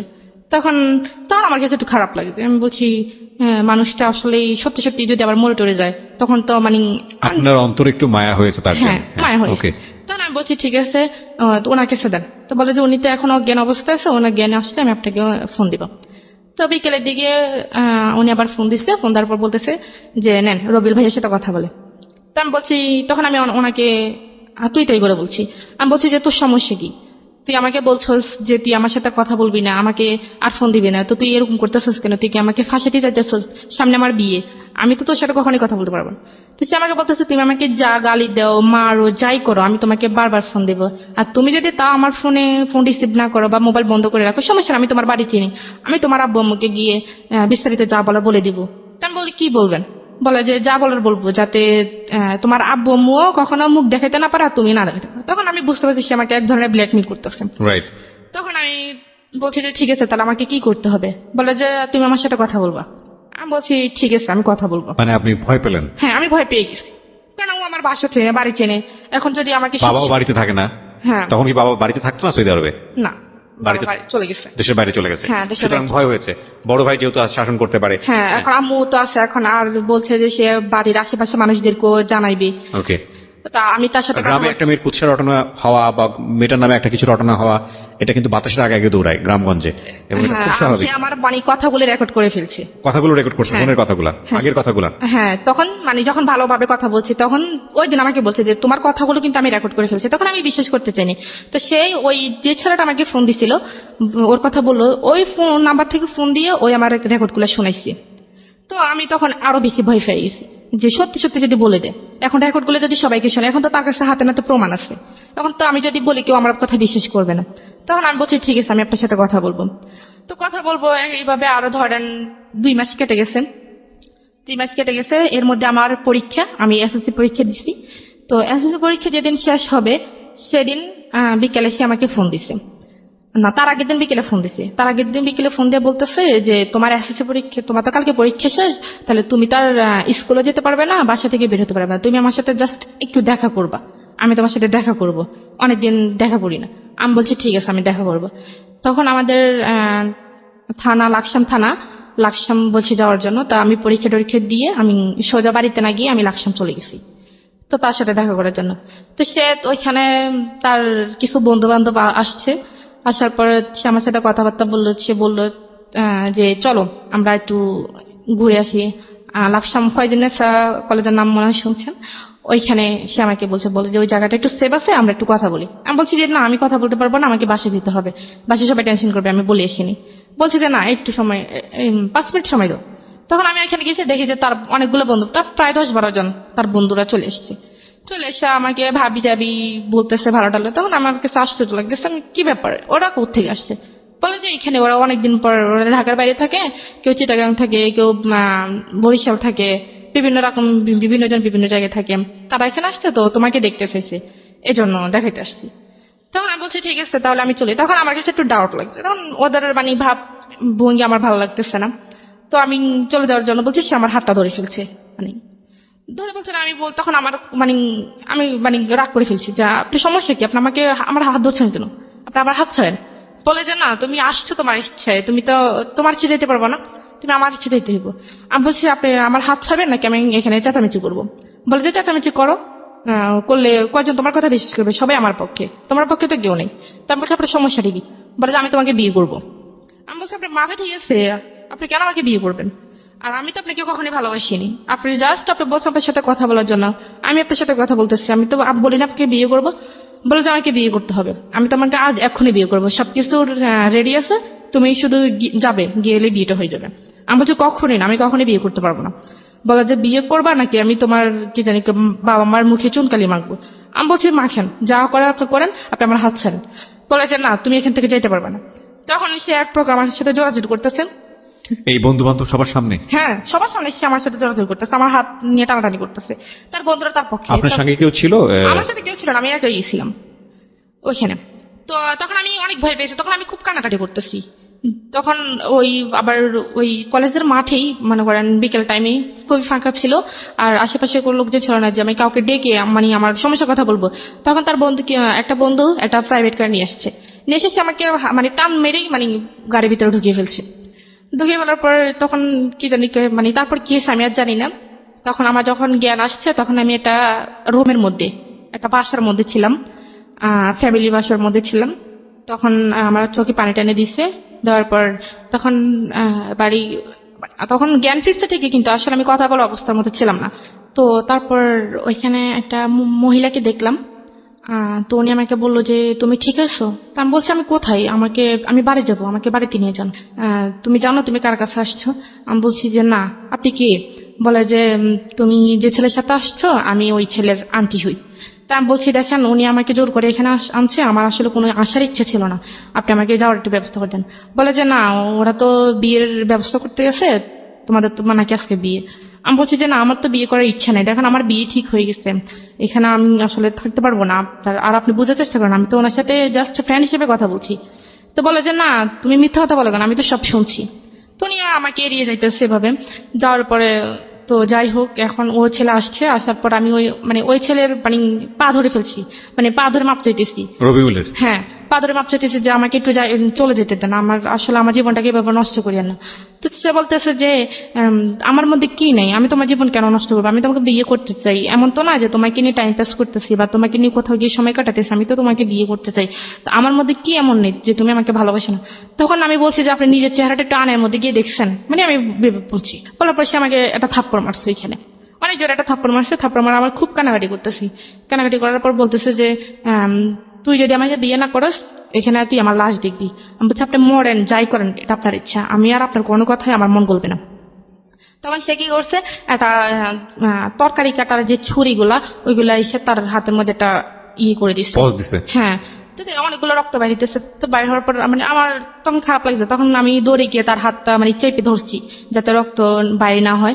তো চেপে ধরার পর তার আন্টি আমি ডাক দিচ্ছি, ডাক দেওয়ার পর উনি আইসা ব্যান্ডেজ করে দিছে। তারপর তো বলে যে ওই ছেলে আমাকে বলে যে এখন তো দেখছো আমি তোমাকে কতটা ভালোবাসি, এখন তুমি কি চাও আমি তোমার জন্য মরে যাই? তখন আমি আসলে এক ধরনের রাজি হয়ে গেছি। আমি বলছি ঠিক আছে আমি রাজি। তো আমি বলছি যে আমি রাজি এক সপ্তাহে, তো আমি বিয়ের পর আমি বাড়িতে চলে যাব। তো সে বলছে যে না, বিয়ের পর তো আমি বাড়িতে যাওয়ার জন্য তো তোমাকে বিয়ে করবো না, আমি বিয়ে করব তোমাকে আমার কাছে রাখার জন্য। তো যাই হোক, বিয়েটা হয়ে গেছে। 9 লাখ টাকা কাবির নামা ছিল। সে আমাকে বলছে যে কাবির নামা কত টাকা হবে। তখন আমি বলছি যে আপনার ইচ্ছা। তখন আসলে আমার ওই মানসিকতা, মানে বিয়ের জন্য যে একটা প্রস্তুত থাকা, আমি আসলে ওইরকম ছিলাম না। তখন আমি বলছি আপনার যত ইচ্ছে তো। না তুমি বলো। আমি বলছি যে ঠিক আছে 10 লাখ টাকা। তো কাজী বলতেছে ঠিক আছে, কেউ কিছু বলা দরকার না, আমি একটা বলে দিই। তো উনি 9,01,01 টাকা বলছেন। আপনার বয়স হয়েছিল বিয়ের? জি না, আমার বয়স তখন, আমি ক্লাস এসএসসি পরীক্ষা দিয়েছি, তখন আমার 16 বছর সামথিং, সর্বোচ্চ হলো 15-16 বছর। হ্যাঁ তখন Okay. চলে। তো তখন আবার আমার কাজী কত বয়স দেখালো? ওখানে 20 বছর দিছে। 20 বছর দিয়েছে। হ্যাঁ। এরকম আর আমার বিয়েতে তো যদি মানে- কেউ করায় এবং এটা যদি কোনোভাবে আইনি ঝামেলায় যায়, তাহলে মানে ওনারা তো ফাঁসবেনই, কাজী সবার আগে ফাঁসবে আর কি। তো যাই হোক, তো আমাকে ওই তো 9,01,01 টাকায় বলছে। বলার পর তো বিয়েটা হয়ে গেছে। হওয়ার পর সেই যেখানে চাকরি করে ব্রাহ্মণবাড়িয়া, সেখানে আমাকে নিয়ে গেছে ওই দিনই। ট্রেনে চলে গেছে আমরা। যাওয়ার পর ওইখানে একটা রুম নিল। রুম নেওয়ার পর কিছু জিনিসপত্র ইন কিনলো। দ্য মিন টাইম বাড়ির কথা আপনার মনে পড়েনি? বাড়িতে কি হচ্ছে? না, অবশ্যই করছে। তখন আমি তাকে অনেকবার চেষ্টা করছি। তখন তো আমার কাছে ফোন ছিল না, কারণ আমি সাথে করে ফোন নিয়ে আসিনি। আর তাকে আমি অনেকবার বলছি যে বিয়ে যেহেতু হয়ে গেছে, তখন তো বাড়ি থেকে কোনো সমস্যা করবে না, বাড়িতে জানাই। বলে যে না না, এখন বাড়িতে জানালে সমস্যা করবে, আমরা আগে একটু সেটেল হই, তারপর বাড়িতে জানাবো। তখন মানে সে যেভাবে বলতেছে সেভাবে, কারণ মানে তার কথা যদি আমি একটু মানে নড়চড় করে, সে আমাকে ছুরি টুরি দিয়ে ভয় দেখায়, তারপর হাত কাট নিয়ে মানে ভয় দেখায়। তখন আমি আসলে অতটা ইয়ে ছিলাম না। তো বাড়িতে কি হচ্ছে না হচ্ছে সেটা আর আমি তখন জানি না। তো তখন আমাকে ওইখানে নিয়ে গেছে। নিয়ে যাওয়ার পর সে আমাকে একটা রুম নিল। রুম নেওয়ার পর মানে টুকটাকি যা লাগে আর কি সব নিছে। নেওয়ার পর তো চলতেছি। তখন যাচ্ছি, বাড়িতে কি হয়েছে না হয়েছে সেটা তো আর আমি জানি না। তখন ওইখানে গেলাম। তো নেওয়ার পর সেই তো সারাদিন চলে গেল। তো আমি রান্না বান্না করলাম। তো সেই কোথায় গেছে আমি জানি না। সারাদিন সে বাসা ছিল না। না রুম কি থাকাতে- আগে থেকে নেওয়া ছিল নাকি ওর রুমে গিয়ে উঠলেন? না, সে ওইখানে মানে আগে থেকে একটা রুম নিয়েছিল সেই। তো রাত্রেবেলা তো সে আসছে, এসে কিছু ফুল টুল দিয়ে রুমটা সাজাইলো। নিজেই? হ্যাঁ, না নিজে না, সে আর তার এক বন্ধুকে নিয়ে, বন্ধুর সাথে দিছে। সে কোথায় গেছে আমি জানি না। তো তার বন্ধু, তার এক কলিং, উনি আবার বিয়ে করছে, বোনি আবার ওইখানেই থাকে। সে আমাকে বাইরে তালা দিয়ে চলে গেছে। তো আমি সারাক্ষণ রুমের মধ্যে ছিলাম। তো রুমের মধ্যে থাকার পর সে বিকেলের দিকে আসছে। আমাকে বলতেছে তো তুমি রেডি হও। তা আমি বলছি কেন রেডি হবো, কোথায় যাবো? বলে যে আমার এক ফ্রেন্ডে দাওয়াত দিচ্ছে, রাত্রে ওইখানে খাওয়া দাওয়া করবো। তো আমি বলছি আমি রেডি হবো কি, আমি তো তখন আমার তো মানে কাপড় চোপড় কিছুই নেই ইনফ্যাক্ট? কিছুই নেই। হ্যাঁ, আমি রেডি হবো কি? সে আমার জন্য একটা শাড়ি কিনলো। 1200 টাকা দিয়ে একটা শাড়ি কিনছে। আর নর্মালি বাসা পড়ার জন্য 2টা 3 পিস কিনছে। তো আর নিয়ে আসছে। নিয়ে আসার পর সে আমাকে বলছে রেডি হওয়ার জন্য। তো রেডি হয়েছি। রেডিমেডি হয়ে আমরা ওই ফ্রেন্ডের বাসায় গেছি। যাওয়ার পর ওইখানে খাওয়া দাওয়া করে আমরা আবার রিটার্ন আসছি।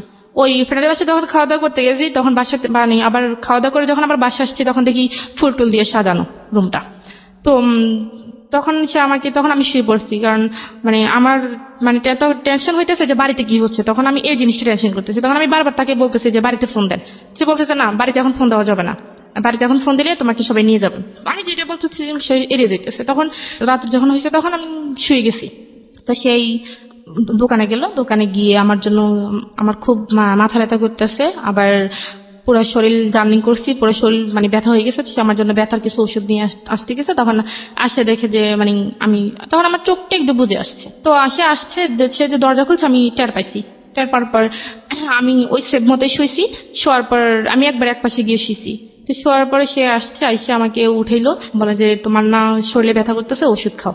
তো আমি ওষুধটা খাইছি। খাওয়ার পর কিছুক্ষণ পর ব্যথাটা একটু কমে আসতেছে, এরকম অনুভব হইতেছে। তখন সে আমাকে বললো যে তুমি কি ঘুমাই যাবা? আমি বলছি যে হ্যাঁ, আমি ঘুমিয়ে যাব। তো বলতেছে কেন, আজকে মানুষের জীবনের একটা প্রথম রাত আমাদের, আর এই রাতের জন্য মানুষ হাজার হাজার বছর অপেক্ষা করে, তুমি এই রাতেই ঘুমিয়ে কাটিয়ে দিবে? আমি বলছি আমার কাছে এটা কোনো রাত মাত মনে হয় না, আমার ঘুম আসতেছে, আমি ঘুমাবো। বললো যে না, আমার সাথে কথা বলো। আমি বলছি যে আপনার সাথে আমি কথা বলবো কালকে। তার কথা আমি আসলে এক কান দিয়ে নিতেছি, এক কান দিয়ে ফেলে দিচ্ছি। আমার মূল উদ্দেশ্য হচ্ছে আমি যদি কোনো রকম একটু সুযোগ পাই, আমি পালিয়ে যাবো, বাড়িতে গিয়ে তারপর সব ঘটনা বলে দিব। হ্যাঁ পালিয়ে যাবো। তখন আমার খুব ঘুম আসতেছে। তখন আমি একবার মানে বসা অবস্থা ঘুমিয়ে গেছি। তখন ঘুমিয়ে যাওয়ার পর সে আমাকে মনে হয় শোয়াইছে। তখন আমি আর বলতে পারবো না কি হয়েছে। তখন সকালে সে আমাকে আবার তালা মেরে চলে গেছে, অফিসে চলে গেছে। তো আশেপাশে ফ্ল্যাটে কেউ ছিল না আপনাদের? হ্যাঁ ছিল। তো আপনি তো ওখানে নক করে বললেও তো বলতে পারতেন। মানে গেটটা এমন ভাবে ছিল, মনে করেন দরজাটা ছিল বাইরে আর ভিতরে আবার আরেকটা ইয়ে ছিল, মানে গ্রিলের মতো। আচ্ছা, মানে হলেও সম্ভব না, সম্ভব না। চিল্লালেও হয়তো অনেকে শুনবে না। হ্যাঁ। আচ্ছা। আর পরে কি করছে, তখন আমি উঠছি, উঠে ফ্রেশ হয়েছি, ফ্রেশ ট্রেশ হয়ে আমি নাস্তা খাইনি, আমি চাটা শুধু খাইছি আর পরোটা খাইনি। তো না খাওয়ার পর এখন আমি রান্না বান্না করে কিছু করি না, সে দুপুরে খাওয়ার জন্য আসছে। বাচ্চা ঠিক কিছু সমস্যা না, রান্না করেন, আমি হোটেল থেকে নিয়ে আসছি। তখন সে হোটেল থেকে মাছ আর কি জানি নিয়ে আসছে, আমার মনে নেই। তো নিয়ে আসার পর সে মানে আমাকে খাই দিতে চাইতেছে, তো আমি খাইনি। তো সে আমাকে 2-3 বার এরকম করতেছে। তখন আমি কি করছি, আমি প্লেটটা ফেলতে চাইনি, তো আমি ধাক্কা দেওয়ার একটু জোরে লেগেছে, প্লেটটা মাটিতে পড়ে গেছে। পরে কাঁচের প্লেট ছিল, ওটা ভেঙে গেছে। ভেঙে পর সে রাগ করে ফেলছে, সে আমাকে একটা ধাক্কা দিয়ে ফেলছে। ধাক্কা দেওয়ার পর আমি একটা দেয়ালের মধ্যে গিয়ে একটু বাড়ি খেয়েছি কপালের মধ্যে, তখন আমার কপালটা ফুলে গেছিল। তো ফুলে যাওয়ার পরে তখন আমি বলছি যে মানুষ আমার বিয়ের একদিন না যেটা আমার উপর এরকম টর্চার শুরু করতেছে, সে মানুষ আমাকে কিভাবে সারা জীবন ভালো রাখবে সেটা আমার ভালো জানা হয়েছে।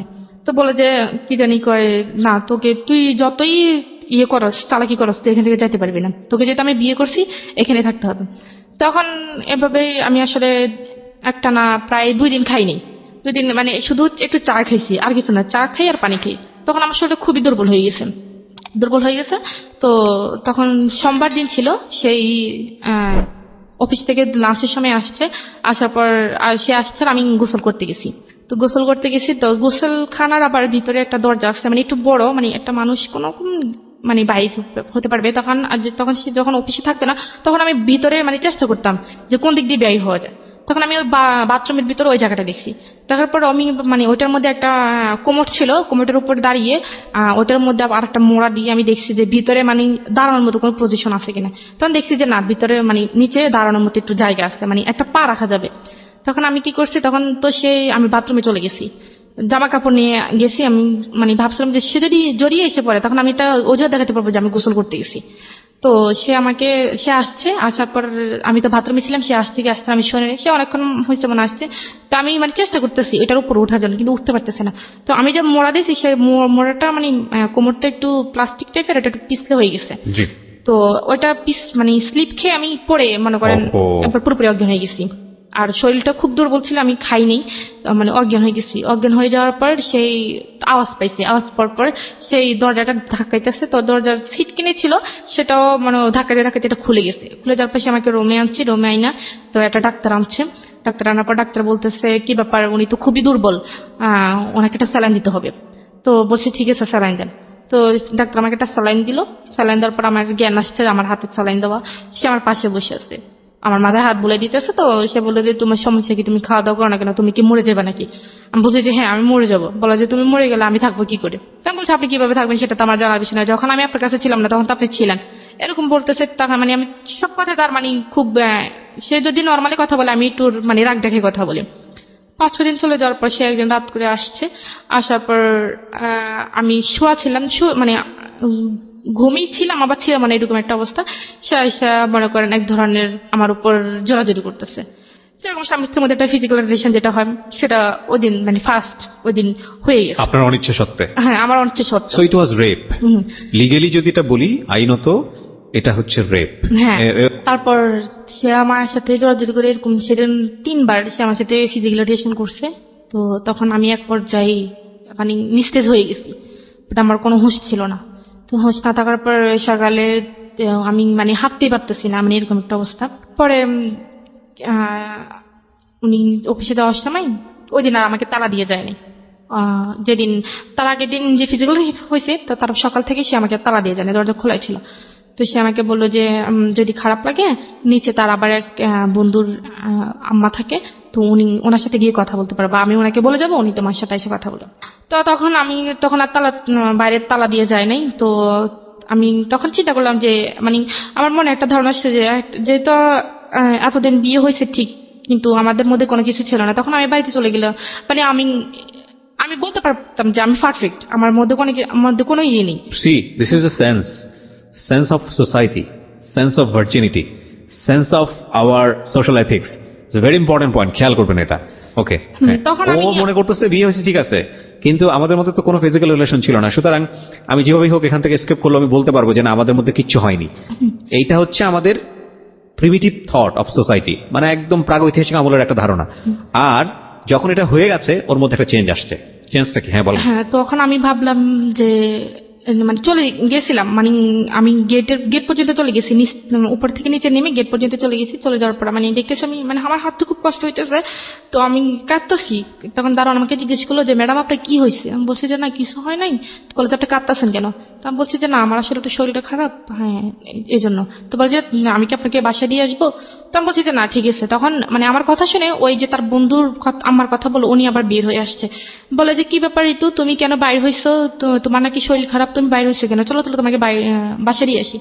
তখন উনি আমাকে ধরে ধরে আমাকে রুমে আইনা শোয়াই দিয়ে চলে গেছে। চলে যাওয়ার পর তখন মানে কারো মানে একটা ফোন যে পাবো, মানে কারো কাছ থেকে নিয়ে আমি ফোন করবো, মানে ওইরকম একটা আনি। তখন উনি আবার আসছে কিছুক্ষণ পর, বলে যে তুমি কি তোমার কি খিদা লাগছে বা কিছু খাইবে? আমি বলছি যে না আন্টি আমার খিদা লাগা নাই, আপনি আমাকে একটু গরম পানি করে দেন। বলে যে গরম পানিতে কি করবা? বলে যে আমি একটু বাথরুমে যাবো। পরে উনি আমাকে একটু গরম পানি করে দিচ্ছে, আমি বাথরুমে গিয়ে ফ্রেশ হয়ে আসছি। পরে আমি বলছি কি আপনার কাছে কি ফোন আছে? বলে যে কেন? আমি বলছি আমি একটু আমার আম্মুর সাথে কথা বলবো, আমার আব্বুর সাথে কথা বলবো, আসলে তাদের কথা খুব মনে পড়তেছে, আমার খুব খারাপ লাগতেছে, একটু কথা বলে আমার কাছে ভালো লাগে। বলে যে তো তুমি কিছু মনে করো না, রবিউল তো আমাকে না করছে তোমার কাছে ফোনটা না দিতে। তো আমি তখন ভাবলাম যে বলেও লাভ নেই, তখন ভাবলাম যে যাই হবার হয়ে গেছে, বিয়ে তো একবার হবেই, তো আমার ভাগ্য হয়তো এটা ছিল। আপনি মেনে নিলেন? হ্যাঁ আমি মেনে নিছি মনে মনে। তো তারপর আপনি মেনে নিলেন, হ্যাঁ মানে নিজেকে নিজে বোঝাচ্ছেন? আমি নিজেকে নিজে বুঝাইতেছি। তখন ভাবলাম যে যা হবার হয়ে গেছে। তো এক পর্যায়ে তো এই কয়দিন আমি তার সাথে খুবই মানে খারাপভাবে আচরণ করতাম, বা সে আমাকে কোনো কিছু জিজ্ঞেস করলে আমি তার উল্টোটার মানে উত্তর দিতাম। তো আজকে আসার পর আমি রান্না বান্না করছি, রান্না বান্না করা, তারপর গোসল টোসল করে ঘরটার মুছে টুছে আমি বসে রয়েছি, সে আসলে একসাথে খাবো। তো সে আসছে, আসার পর আমরা একসাথে খাইছি। খাওয়ার পর সে বলতেছে তোমার তো মন খারাপ, চল আমরা একটু ঘুরতে যাই।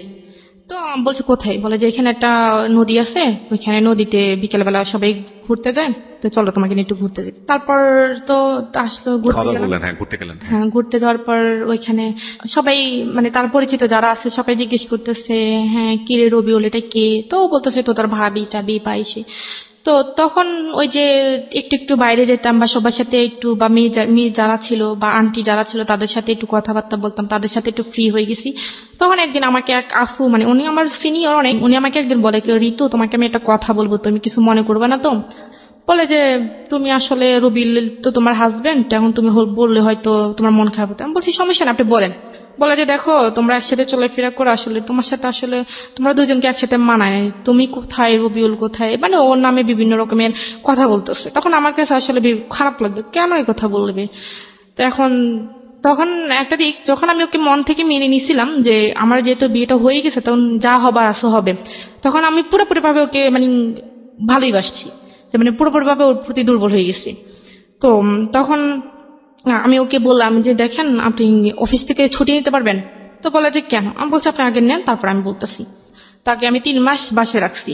3 মাস বাসে রাখছি বলতে মানে যাতে কেউ কিছু বলতে না পারে, বা তার স্বাস্থ্যের দিক থেকে, তার মানে ফেসের দিক থেকে, বা তার সব দিক আচ্ছা আচ্ছা, মানে আপনি তাকে তৈরি করতেছেন আপনার ফ্যামিলির জন্য, যাতে হ্যাঁ, করে আমার আপনি ফ্যামিলির তাকে জন্য। নিয়ে কারণ ফ্যামিলিতে ফেস বাইরের করতে মানুষ যেহেতু এরকম বলতেছে, তারা আমার ফ্যামিলি তো কখনো ওকে মেনে নিবে না।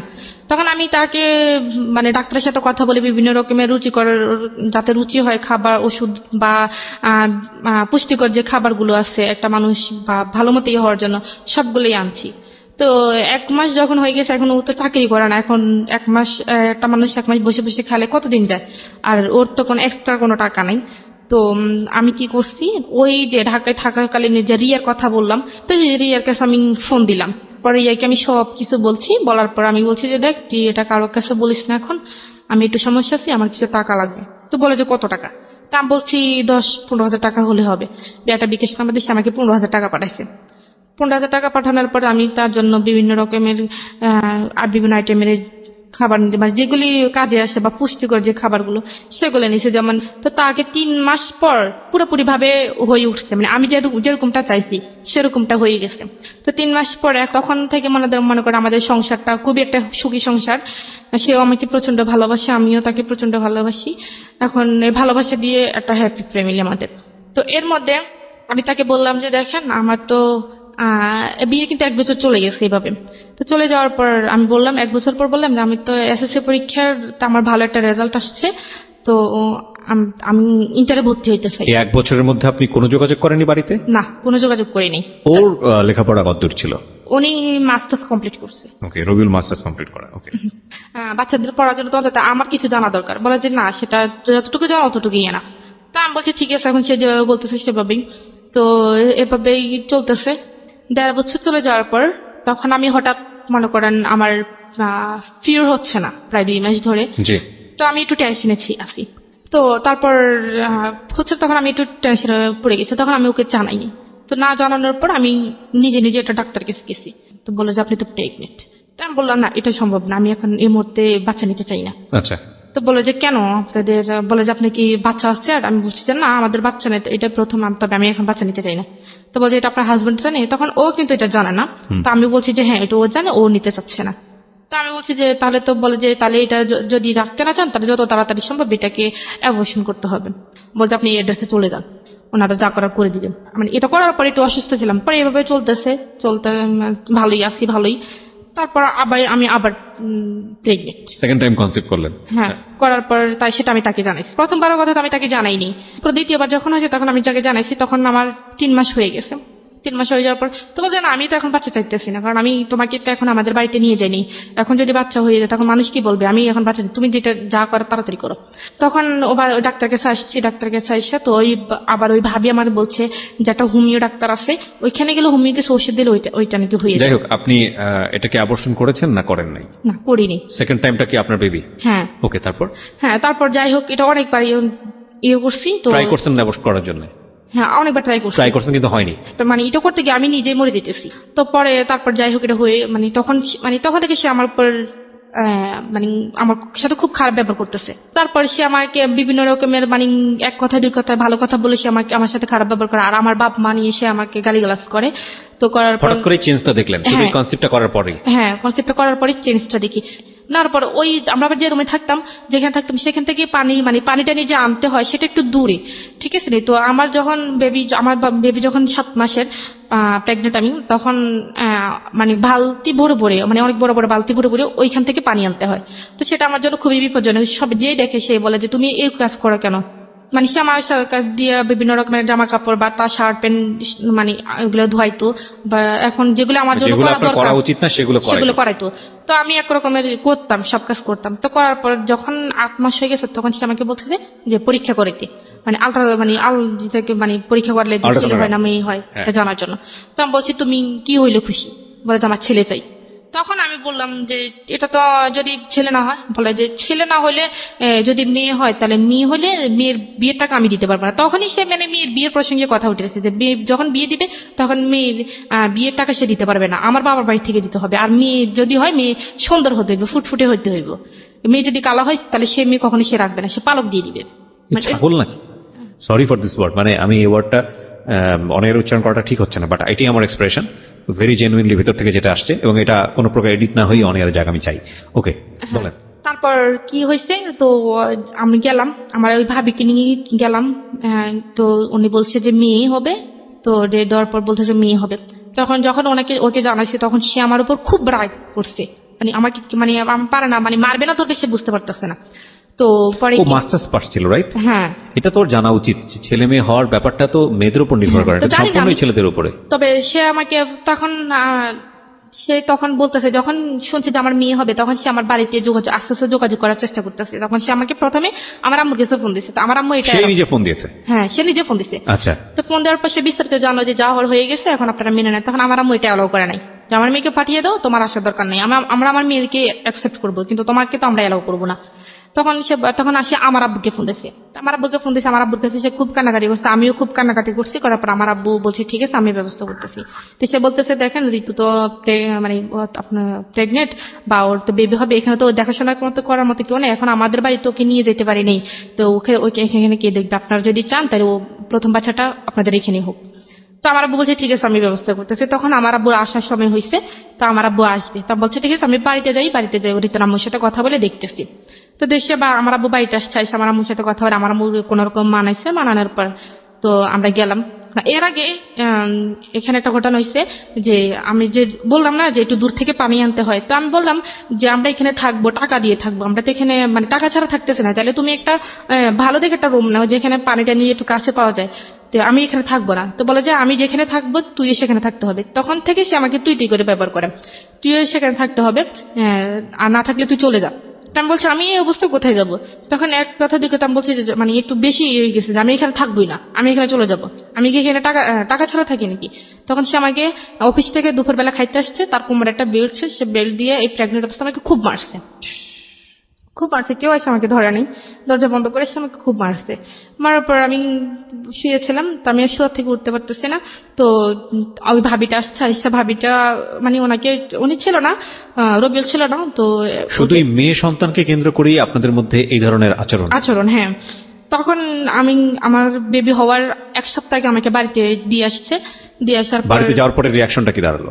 এতদিন পরে বাড়িতে গেলেন, কয় বছর পরে বাড়িতে গেলেন? এই তো 3 বছরের মাথায় বাড়িতে 3 গেছি। বছরের মাথায় ওই যে আপনাকে কিডন্যাপ করে নিয়ে গেল, এটা তো কিডন্যাপ, অফকোর্স কিডন্যাপ। এবং তারপরে 3 বছর ধরে এইরকম একটা মানুষের সঙ্গে তখন থেকে তো বাড়িতে সবাই আমাকে দেখতে আসছে, মনে করেন বাড়িতে গ্রামের বাড়িতে যেটা হয় আর কি, বিশেষ করে তো যা হওয়ার সবাই নানা কথা বলতেছে। যাই হোক, পরে ওকে দেখছে, দেখার পর ওনাদের পছন্দ এখন না হলেও মেনে নিতে হবে, কারণ আপনার বাবু চলে আসছে পেটে। বাবু চলে এসছে। হ্যাঁ, তখন আমাদের বাড়িতে যেমন আমরা বৃহস্পতিবারে গেছি, তো উনি শুক্রবারে চলে আসছে, ওনাদের বাড়িতে চলে গেছে। ওনাদের বাড়িতে যাওয়ার পর আমার আব্বু বলছে যে এটা যত তাড়াতাড়ি সম্ভব ওনাদের ফ্যামিলি জানতে, তো ওনাদের ফ্যামিলিকে জানাইছে, জানানোর পর ওনার ফ্যামিলি বলছে ঠিক আছে সমস্যা নেই, আমরা নিয়ে আসবো, বেবি হোক, বেবি হওয়ার পর আমরা বেবি এবং বেবি মাকে দুজনকে একসাথে নিয়ে আসবো। তো আমার আম্মু মানে ও এমন একটা মানুষ যে মনে করেন যদি কাউকে ওর ভালো লাগে তাকে এমন ভাবে সে বশ করবে যে মানে মানে ও চায় যে মানে ও মনে করে যে ওর মানে যেমন আমাকে দ্বারা যদি ওর কোনো উপকার আসে বা ওর কোনো কাজে লাগে, যে আমাকে এমন ভাবে বশ করবে যে আমি ওকে ছাড়া কোনো কিছু বুঝবো না, মানে এটা কি রবিউল? হ্যাঁ, এরকম একটা টাইপের ছিল। তো ও আমার আম্মুর সাথে কথাবার্তা বলতে বলতে ও আমার আম্মুকে মনে করেন খুবই ইমোশনাল করে ফেলছে, যে আমার আম্মু বসতে গেলেও ওকে ডাকে, মানে শুইতে গেলে ওকে ডাকে, মানে এরকম একটা অবস্থা। এখন আমি যে ওনার মেয়ে এটা আমার আম্মু ভুলে গেছে। তো পরে কি যাই হবে, তো আমার আম্মাকে বলে গেছে যে বাচ্চা যদিও মানে মানে চেষ্টা করার জন্য যে নর্মালি বাচ্চাটা হওয়ার জন্য, সিজারে যেতে বাচ্চা নয়। তো সে যাওয়ার সময় আমার আমার আম্মাকে এক টাকা দিয়ে যায় নাই কোন মানে বা বাচ্চা হলে বা কি আসে বিষয়। তো যেদিন আমার বাচ্চা হওয়ার আগের দিনই মানে আমার ব্যথা শুরু হয়েছে, সেদিন আমি কি জানাইছি যে দেখো আমার এরকম অবস্থা, তুমি একটু ফোন টোন দিও। তখন আমার বাবু হয়েছে রবিবারে 11টায়, আর ওকে আমি জানাইছি শুক্রবারে। আচ্ছা, শুক্রবার চলে গেছে, রাত গেল, শনিবার দিন গেল, রাত রবিবারের দিন হয়েছে, শুক্রবারে জানিয়েছেন কেন? রবিবারে কেন জানাননি? মানে শুক্রবারে পরে তো রবিবার হয়েছে, মানে তার আগে বাচ্চাটা রবিবার হয়েছে আগে কবে? শুক্রবারে জানাইছি। বাচ্চাটা কবে হয়েছে? রবিবারে। হ্যাঁ। ও জেনেছে কবে? মানে ও তো মানে আমি বলি আমার যখন মানে বাচ্চা হওয়ার আগে যে ব্যথাটা যেটা হয় আর কি, ওই সময় জানিয়েছেন? হ্যাঁ ওই সময় আমি জানিয়েছি, সেটা শুক্রবার থেকে শুরু হয়েছে। আচ্ছা আচ্ছা। তো এমনি বাচ্চা হওয়ার পরে কেউ সঙ্গে সঙ্গে সে জানছে? হ্যাঁ, না সঙ্গে সঙ্গেই জানছে, যেটা আমাদের বাড়ি থেকে সে জানাইছে। আচ্ছা। কিন্তু সে তার মানে বাচ্চা হওয়ার আগ পর্যন্ত সে আমাকে একটাবার ফোন দিল না যে আমি বেঁচে আছি নাকি মরে গেছি। আচ্ছা। তো আমার ব্যথা দেখে আমার আব্বু খুবই কান্নাকাটি করতেছে, তো আমার আব্বু বলতেছে আমার মেয়েকে আমি এভাবে রাখবো না, আমি এটাকে হাসপাতালে নিয়ে চলে যাবো। তখন সে আমাকে হাসপাতালে নিয়ে সিজার করাছিল। তো সিজার আমার বেবিটা হয়।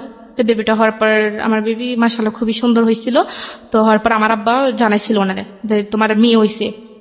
ও আমার আব্বাকে বলে যে মেয়ে কালো হয়েছে না সুন্দর হয়েছে। প্রথম কোশ্চেন ছিল এটা? হ্যাঁ, মানে মেয়ের মা সুস্থ আছে বা মেয়ে সুস্থ আছে কিনা সেটা জানতে চাইনি, সে প্রথমে জানে যে মেয়ে কালো হয়েছে না সুন্দর হয়েছে। তখন আমার আব্বা এখানে একটা মানে রেগে গেছে যে এটা কেমন কথা যে মেয়ে কালো হয়েছে না সুন্দর হয়েছে। তখন আমার আব্বু ওর সাথে মানে রাগ করে 2-3 কথা বলে না। তখন আমার সাথে যোগাযোগ হয়েছে, সে আমার সাথে কথা বলে না, আমি তো হাসপাতালে ছিলাম। তো তখন কোরবানি ঈদের 5 দিন আগে আমার মেয়ে হয়েছে। তো কোরবানি ঈদের ছুটি হয়েছে, ছুটি হওয়ার পর মনে করেন সে ছুটি পাইছে। তো ছুটি মানে কোরবানি ঈদের মেয়ে হওয়ার 2 দিন পর সে বাড়িতে আসছে। আচ্ছা। বাড়িতে আসার পর সে আমার মেয়েকে একবার দেখতে আসেনি, মানে সে বাড়িতে চলে গেছে। তো আমি তাকে বারবার ফোন দিই যে মেয়েকে দেখতে আসার জন্য, দেখে আসার জন্য। তো সে বলে যে না আমি একবার ঈদের পরে গিয়ে মেয়েকে দেখে আসবো। তো আমি বলছি মানুষ মেয়ের মানে বাচ্চা হইলে বা বাবু হইলে মানুষ সঙ্গে সঙ্গে তার মেয়েকে আগে দেখতে আসে, বা ছেলে হোক মেয়ে হোক যেটাই হোক আগে দেখতে আসে, কিন্তু তুমি তো আসলা না। বলে যে আমার যদি আমি কেন যাইনি তুই জানোস? আমি কি কেন?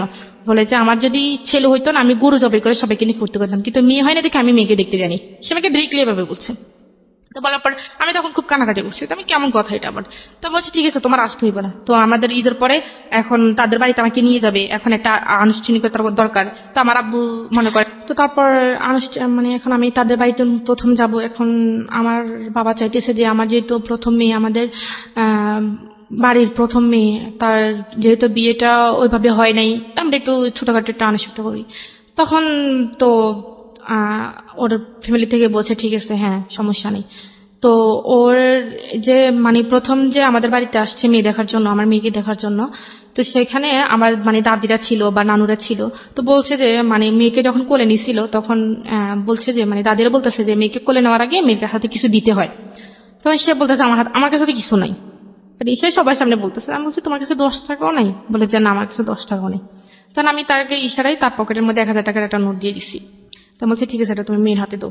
তো সে মেয়ের হাতে এটা দিচ্ছে, দেওয়ার পর তো খাওয়া দাওয়া করে সেই টাকাটা মানে নিয়ে বাবা চলে হয়ে কিছু দিতে হয়? হ্যাঁ, আচ্ছা, এটা মানে এটা নিয়ম আছে। আমাদের মানে দাদিরা বলে আর আর কি। আপনাদের কাস্টম সেটা না, আপনাদের নিয়ম এটা? Okay. হ্যাঁ, যে বাবা মানে প্রথম বছর মুখ দেখার জন্য এটা কিছু দিয়ে দেখতে হয়। আচ্ছা আচ্ছা। তো তখন সে বলছে যে আমার কাছে তো টাকা নেই। তো আমি বলছি তোমার কাছে 10 টাকা নাই? বলে যে না আমার কাছে তো টাকা নাই, আমি খরচ করে ফেলছি। তো আমি বলছি ঠিক আছে। তো আমি তার পকেটে 1000 টাকার একটা নোট দিয়ে দিই, তো আমি সেটা সে মেয়ের হাতে দেয়। সে খাওয়া দাওয়া করার পর মেয়ের মানে যাওয়ার সময় সে মেয়ের হাত থেকে টাকাটা নিয়ে চলে গেছে। আমি তো সেটা জানি না। তখন আমি যখন তার সন্ধ্যের সময় মানে দেখতেছি যে ওর হাতে টাকা নেই, তখন আমি আমার আম্মাকে জিজ্ঞেস করছি যে আম্মা ওর হাতে টাকাটা কোথায়? বলছে আমি কি জানি, এটা তো ওর আব্বুর কাছে ছিল মেয়ে, কে নিচ্ছে। তখন আমি ওরা ফোন করছি, বলি, কি ব্যাপার মেয়ের হাতে টাকা কই? বলে যে আমি নিয়ে আসছি, আমার হাত খরচের টাকা নেই। তো পরে যাই হোক আমি আসবো না কাঁদবো আমি ঠিক বুঝতে পারছি না।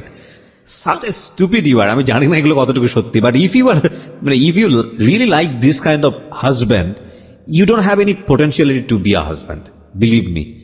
বাপ হওয়ার তো যোগ্যতাই নাই, এ ব্যাপারে কোনো সন্দেহই নাই। হ্যাঁ বলেন। পরে তো ওদের বাড়িতে যাওয়ার জন্য আনুষ্ঠানিকতা দরকার। এখন আমার আব্বু বলতেছে যে এখন মানে আমাকে কিছু দিবে, এখন ওনাদের কোনো কিছু চাহিদা আছে কিনা। তো যখন সে আমাকে বিয়ে করার কথা বলছে তখন আমি তাকে বলছি যে আমাকে বিয়ে করতে হলে শ্বশুর বাড়িও পাইবা না, কিন্তু শ্বশুর বাড়ির কোনো কিছু আশা করতে পারবা না। তখন সে আমাকে বলছে একটা কথা যে আমি তোমাকে চাইছি, তোমাকে পাইছি, আমার আর কিছু লাগবে না। ইনফ্যাক্ট ও যে সিচুয়েশনে ছিল সেই সিচুয়েশনে সে এটাই বলবো, হ্যাঁ, এছাড়া কোনো ইয়েও নাই। হ্যাঁ হ্যাঁ, তখন সে এখন যেহেতু আমার আব্বা যেহেতু এখন একটা আনুষ্ঠানিকতা করতেছে, তখন সে অনেক কিছু চেয়ে বসে। তারপর সে এখন বলতেছে যে আমার যৌতুক যেটাকে বলে। হ্যাঁ, যৌতুক যেটাকে বলে। তো তারা একটা ঘর দিছে, অনেক বড় একটা ঘর দিছে, সেটার 4টা রুম। তো তাদের রুমে কোনো কিছু নেই। এখন মানে বলতেছে যে ফার্নিচার লাগবে, তাদেরকে এক ঘরের পানিতে দিতে হবে, এক ঘরে। হ্যাঁ, এক ঘরের পানিতে দিতে হবে। তো আমার আব্বু সেটার মানে রাজি ছিল, যে তো ওরা প্রথম মেয়ে, তো যা চাইবে তাই দিবে। এখন ফ্রিজ থেকে শুরু করে সোফা থেকে শুরু করে এভরিথিং যত কিছু আছে সম্পূর্ণ কিছু দিছে। তো এরপরে ওর আব্বা মা বলছে যে মেয়ে যখন শ্বশুর বাড়ি থেকে বাপের বাড়িতে আসবে বা বাপের বাড়ি থেকে শ্বশুর বাড়ি আসবে তখন বলবে যে মেয়ের সাথে কিছু নেই, বা সোনা দানার ব্যাপারে যেটা বলছে। তো আমার বাবা কি করছে, আমাকে প্রায় 5.5 ভরি স্বর্ণ দিছে, 1 ভরি ফার্নিচার দিচ্ছে, বা 7.5 ভরি স্বর্ণ দিচ্ছে। এবার ওদের পক্ষ থেকে মনে করেন। আচ্ছা, এই পুরুষগুলোর কি লজ্জা করে না? আমাকে একটা কথা বলেন তো, আপনারা তো আল্লাহ হাত দিছে দুইটা পা দিছে, যেই ভদ্রমহিলাকে আপনি এত জোর জবরদস্তি করে ব্ল্যাকমেইল করে চোখে মলম মেখে নিয়ে গেলেন, 2-3 বছর কোথাও আসতে দিলেন না, বাবু আসতেছে আপনার, এবং যেখানে ছেলে হবে না মেয়ে হবে আল্লাহ আপনার উপরে সেটা নির্ধারণ করার বিষয় দিয়ে দিয়েছেন, এবং সেটা সম্পূর্ণই ছেলেদের শরীরগত বিষয়, ক্রোমোজোমের যে বিষয়টা থাকে সবাই জানে আজকাল, XY XX। তো সেইটাও আপনি ব্লেসড, এরপরও আল্লাহ আপনাকে এত ভালোবেসে একটা সন্তান দিছে, এবং সেই সন্তানও দেখতে যথেষ্ট পরীর মতো সুন্দর, এবং তারপরও আপনি তার কাছ থেকে কি আদায় করতেছেন? যৌতুক আদায় করতেছেন। এটা আসলে আমি বলবো কি জানেন, আপনার বাপের ভুল। মানে টু বি অনেস্ট, আমি যদি ফ্র্যাঙ্কলি বলি, আমি যদি ওই জায়গায় চিন্তা করি তাহলে আমি যেটা করতাম যে ধৈরার ঠ্যাং ভাঙ্গা গুড়া করে দিতাম। মানে এগুলো হচ্ছে আমার একদম ওয়াইল্ড ফিলিং যেটাকে বলে। মানে যে অবস্থা আছে সবাই বলে, মানে শুনে বলে যে আমি জানি এখানকার অবস্থা জানি, আমি একটু ক্রোনোলজিক্যাল স্টেপ বাই স্টেপ মনে করেন তো দিল, যা কিছু আছে সব দিল। তারপর সে আর মানে প্রাইভেট চাকরি করবে না, তার ভালো লাগে না, সে একটা সরকারি চাকরি করবে। এটাও আপনার বাপকে জোগাড় করে দিতে হবে। হ্যাঁ, তো আমার আব্বু এখন সরকারি চাকরি করতে গেলে একটা মোটা অ্যামাউন্ট দরকার। তা আমার বাবার একটা ভালো বন্ধু ছিল, উনি একটা সোনালী ব্যাংকের একটা পোস্টের কর্মকর্তা ছিল। তো ওনাকে বলার পর ওইখানে 3 লক্ষ টাকা ঘুষ দিতে হইব। তো 3 লক্ষ টাকা ঘুষ দিতে হবে। আমার আব্বা ওনাকে ডিরেক্টলি বলতে পারে না, এখন আমার কাছে বলছে, আমার কাছে বলে না, আমার আম্মার কাছে বলছে, আমার আম্মা আমার কাছে বলছে। তা আমি ওর কাছে বলছি, ও বলে যে তোমার আব্বারা বলো এখন একটু ম্যানেজ করে দিতে, আমি পরে দিয়ে দিব। তা আমি বলছি যে দেখেন আপনাদের জামাইয়ের কাছে তো এখন টাকা পয়সা নেই, আপনি একটু ম্যানেজ করে দেন, ওর হাতে টাকা হলে দিয়ে দেবে। তারপর আমার আব্বা দিল। তারপর ওই টাকাটা আর কখনো সে ফেরত দেয় নাই। তাকে একটা চাকরি পাইয়ে দিচ্ছে, সে টাকা আর কখনো সে ফেরত দেয় নাই। ফেরত না দেওয়ার পরে এইভাবে চলে গেছে। এখন বাচ্চারা যখন ছোট থাকে তখন তো একটু চিল্লাচিল্লি করে রাত্রের বেলা ঘুমানোর জন্য। তো তখন শীতের দিন, তো মেয়েটা রাত্রেবেলা মানে হঠাৎ ঘুম থেকে উঠছে, উঠে মনে করেন কানাকাটি করতেছে। তখন সে আমাকে বলতেছে যে বাইরে থেকে একটা বালতি পানি নিয়ে আসো, আইনা মেয়েরে বালতির ভিতরে ডুবিয়ে রাখো, সকালবেলা উঠিও। মানে তো চিল্লাচিল্লি করতেছে কেন, তার চিল্লাচিল্লি করবে না। তার মধ্যে তুমি কি পাগল হয়ে গেছো? ও এতটুকু একটা বাচ্চা কি বোঝে? তুমি কি জানি কিসের মধ্যে চুবিয়ে রাখতে বলতেছে? হ্যাঁ পানির মধ্যে চুবাই রাখতে বলতেছে? হ্যাঁ, শীতের দিনে এক বালতি পানি আই না, পানির ভিতর ওরে চুবাই রাখতে, আর সকালবেলা উঠাইতে। ও চিল্লাচিল্লি করে কেন? তারপর তখন আমি খুব কানাকাটি করছি। তখন আমি ওরে নিয়ে বাইর হয়ে গেছি রাত্রেবেলা। বাইর হয়ে গিয়ে আমি বারান্দার মধ্যে এসে সারা রাত কাটাইছি। কাটার পরে তখন সে আবার তাদের বাড়িতে গেলাম। যাওয়ার পর মনে করেন তার বাবা মা, 4টা ভাই, অনেক বড় একটা সংসার। আমি কখনো ভাত রান্না করি নাই। তাদের বাড়িতে গিয়ে সম্পূর্ণ কাজ করতেছে। তারা গরু পালেন, ধান করে, সবকিছু করছে। তার বাবা কখনোই মানে কাজের মানুষ রাখে না, সবগুলো বউদের দিয়ে করায়? বউদের দিয়ে করে। আমি প্রথম, সে বড় সবার। আচ্ছা। তো আমাকে সম্পূর্ণ কাজ করতে হয়। 3 বেলা রান্না করতে হয়, ভাত রান্না করতে হয়, 1 বেলা নাস্তা বানাইতে হয়, সবকিছু আমাকে করতে হয়। আমার মেয়েকে সামলাইতে হয়। সে পক্ষে মানে তাকে মানে এগুলো তো কিছুই করতেন না, এখন রীতিমতো সমুদ্রে গিয়ে পড়ছেন? হ্যাঁ, সমুদ্রে পড়ছি। তো যাই হোক কানাকাটি করতাম। তখন আমি মানে কাউকে কোনো কিছু বলতে পারতাম না। এখন কাউকে কোনো কিছু বলতে গেলে বলবে যে তোমার পছন্দ মতো করছে। আসলে পছন্দটা কি আমার ছিল না, ঘটনাটা অন্য কিছু ছিল। এটা তো আসলে এখন কেউ বললে বিশ্বাস করবে না। তো যাই হোক কষ্ট মানে মানিয়ে নিতাম। তখন আমি তাকে বলছি যে আমি এখানে থাকতে পারবো না, এত কাজ আমার দ্বারা সম্ভব না, একটা মানুষ রাখুক। আমি তো বলছি যে আমি করবো না, একটা মানুষ রাখুক, তো আমার জন্য একটু হেল্প হয়। তো বলছি ঠিক আছে, আমি তোমাকে আমার সাথে নিয়ে যাবো। তো আমি ওর সাথে আমার নিয়ে যাইবো। নিয়ে যাওয়ার পর ও তখন সিলেট হবিগঞ্জ গেছে। তো আমার মেয়েকে আমি সাথে নিতে পারবো না। তখন আমার মেয়ের বয়স 3 মাস। আমার মেয়েকে আমি সাথে নিতে পারবো না। তো আমার মেয়েকে আমি কার কাছে রেখে দেবো? বলে যে তোমার বোনের কাছে রেখে দাও। আমার বোন তখন ক্লাস 8-এ পড়ে। বলে যে তোমার বোনের কাছে রেখে দাও। আমি বলছি না, এতটুকু বাচ্চা আমার বুকে দুধ খায়, এখন ও কিভাবে থাকবে? বলে যে আমি তো কথা জানি না, তুমি যদি বাচ্চা নাও, আমি তোমার আর কি জানি নিতে পারবো না। এখানে তুমি কাজ করো, যাই করো, মরো বাঁচো, এখানে থাকতেই। তখন আমি আমার আম্মার সাথে কথা বলছি। আমার আমাকে তোর বোন যদি তোর রাখতে পারে তোর মেরে, তো তুই দিয়ে যা। তখন আমার বোনের সাথে কথা বলছি। তো আমার বোন বলে জাফু, আমি এতটুকু বাচ্চা কিভাবে সামলাবো? ওর মাকে খুঁজবে। পর আমি বোন তুই একটু কষ্ট করে রাখ, 2-1 দিন হইলে ও ঠিক হয়ে যাবো। তখন ওকে কোলে নিত না, আদর করতো না? কিচ্ছু করতো না, কোলে নিত না। মানে মানে ওকে সহ্য করতে পারতো না। বললাম ও চিল্লাচিল্লি করলে এরকম কথা বলে, তার ওকে কোলেও নিত কি না। মানুষ! তারপর আমি তাকে রেখে গেছি, আমার বোনের কাছে রেখে গেছি। দুধ মানে যা লাগে কিনে টিনে দিয়ে গেছি। দেওয়ার পর আমি চলে গেছি। তখন মনে করেন এখন ও আমার বুকে দুধ খায়। এখন আমার অবস্থা তো খুবই খারাপ। তখন আমি সারা দিন রাত 24 ঘন্টা কাঁদতেছি আমার মেয়ের জন্য। যদি কানাকাটি করি বলে মানে খুব মারে। মানে না, আমি একটু আপনার মেয়ের ব্যাপারটা একটু জানতে চাই। আপনার মেয়ে কি আপনার কাছ থেকে যথেষ্ট পরিমাণ ফিট পেতো? মানে পেতো না? না, আমার মেয়ে আমার কাছে ছিলই না। তাহলে ও খাবারটা পেতো কোত্থেকে? ওকে কি ওকে দিতেন? আলগা খাওয়াইতে হইতো। আলগা খাবারটা কোত্থেকে পেতো? কি এটা দিতেন? গরুর দুধ? গরুর দুধ, সুজি, এরকম। তো গরুর দুধ সুজি তো ওই বয়সের জন্য উপযুক্ত না, এটা এখন একটা ভালো এখন কি খাবার। করবো? এখন তো ওর বাবা সেটা কিনে দিত না? না, আমার মানে আমাদের কাছে থাকাকালীন, সম্পর্ক থাকাকালীন আমার মনে হয়নি কখনো আমার মেয়েকে একটা মানে জামা কিনে দিচ্ছে। সম্পূর্ণ কিছু আমার বাবা দিচ্ছে। সম্পূর্ণ আমার কষ্ট হয়ে যায়। আমার কষ্ট আপনি ওর বাড়িতে থাকতেন, তারপর আপনার বাবা দিত? আমার বাবা পাঠাইতো। আচ্ছা। তারপর তখন আমার মেয়েকে আমি রেখে গেছি। রেখে যাওয়ার পর আমার বোন আমাকে রাত্রেবেলা রাত 3টার সময় ফোন দিয়ে বলে আপনার কাবিন নামায় কত যেন ছিল দেনমোহর? 9 লাখ টাকা। 9,01,00,000 টাকা। এই কাবিন নামাটা কি আপনার কাছে ছিল? না, আমি তো কাবিন নামা দেখিনি কখনো, ও আমাকে দেখাইনি। Okay fine. মানে আরো কত কি বের হবে, এই জন্যই বলি জীবন নাটকের চেয়ে নাটকীয়। হ্যাঁ বলেন। তারপর আমার বোন আমাকে ফোন দিয়েছে। ফোন দেওয়ার পর বলতেছে আপু ও তো খুব কান্নাকাটি করতেছে, তোরে খুঁজতেছে। মানে ও তখন মানে কয় আমার মেয়ের কান্নাকাটি মানে শুনে আমার মা সহ্য করতে না পারে। আমার মা আমার নানুদের বাড়িতে চলে গেছে। যে একটা বাচ্চা মানুষ কান্নালে এমনিতে মানুষের খারাপ লাগে, আর ও তো একটা বাচ্চা, ওর মা নাই কাছে। তখন রাত 3টার সময় আমার বোনে কি করতো, আমার বোন দীর্ঘ 1.5 মাস কোনো ঘুম নাই। সারাটা দিনের বেলা যখন যেভাবে মানে পারতো কাটাইতো, রাত্রেবেলা তো ওর মানে এখন রাত্রেবেলা বাচ্চারা তো এমনিতে মাকে খোঁজে। রাত্রেবেলা কি করতো, উঠানের মধ্যে সারা উঠান হাঁটতে হাঁটতে তো ও কাঁদতে মনে করেন ঘুমাই যেত। ঘুমানোর পর মনে করেন অনেক সময় কি করে নিঃশ্বাস বন্ধ যেত, এরকম একটা অবস্থা। তারপর আমি ওকে এইভাবে বলার পর ও আমাকে মানে কখনোই ওকে কাছে যাইতে দেয়নি। বলে যে ও ঠিক হয়ে যাবে, বাচ্চা মানুষ এরকম 1-2 মাস থাকলে পরে ঠিক হয়ে যাবে। কারণ আমার বোন মানে আমার মেয়ের মানে প্রতিদান, মানে আমার মেয়ের ঋণ আমি কখনো শোধ করতে পারবো না। আমার বোনের ঋণ, আমার বোন আমার মেয়ের জন্য যতটুকু করছে। আপনার ছোট বোন? হ্যাঁ, আমার ছোট বোন। আপনার ছোট বোন কি আপনার শ্বশুর বাড়ি গিয়ে থাকতো? না, মানে আমাদের বাড়িতে রেখে গেছি। আচ্ছা। আমার বাবা মা আজ পর্যন্ত আমার শ্বশুর বাড়ি কি জিনিস দেখানি। আচ্ছা ঠিক আছে। তো আপনার ছোট বোনই ওকে পালতো নিজের মায়ের মতো আদর দিয়ে? হ্যাঁ, আদর কেন দিয়ে। রেখে গেলেন? আপনার বাড়িতে এত লোকজন, আপনার শ্বশুর বাড়িতে? হ্যাঁ, ওইখানে গেলাম, এখনো কাজকর্ম, এখন আমি তো এত কাজ করতে পারতেছি না। তো আর শাশুড়ি বা অন্য কেউ দেখে নাই মেয়েটাকে? কেউ দেখে না, মানে সারাদিন ওনাদের বাড়িতে থাকার পর খাট থেকে 2-3 বার পড়েও গেছে। মানে আমি সারাদিন কাজ করতাম, এখন কাজ করে তো কাজ শেষ করতে পারতাম না, এখন মেয়েকে সময় দেবো কিভাবে? তখন এটা ওকে দেওয়ার পর আমার আম্মারা বলছে, আমার আম্মা ওকে বুঝেছে, পর ও আমার সাথে ওর সাথে আমার নিয়ে গেল। তখন মেয়েকে নিবে না ও, কারণ ও মেয়েকে নিলে ও রাত্রে ঘুমাইতে পারে না। তখন আমি মেয়েরা রেখে গেছি। রেখে দেওয়ার পর আমার মেয়েকে ওরা আমার বোনেরা পালছে টালছে প্রায় 6 মাস। আমার মেয়ের সাথে আমার কোনো রকম দেখা হয়নি। 6 মাস পর আমি আমার বাড়িতে আসছি। আসার পরে মনে করেন মেয়েটি আমার কাছে রাখছি। তখন এই 6 মাসে তো মেয়েটি একটু একটু শিখে, এখন মেয়ে আমাকে চেনে না। যখন হ্যাঁ, আমি খুব বাড়িতে স্বাভাবিক। আসছি, বলেন তারপর। তাও আমি আমাদের বাড়িতে গেছি, তখন মেয়েকে আমি আমার কোলে আনতে চাই। মেয়ে আমার কোলে আসতে খুব ছেলে কান্নাকাটি করে। আমার বোনের কোলে গেলে আবার খুবই মানে ভালো, একবারে হাসি খুশি। আমার কোলে আসতে চায় না সে, মানে আমার কোলে আসলে সে মানে খুবই কান্নাকাটি করে, মানে আমাকে দেখতেই পারে না।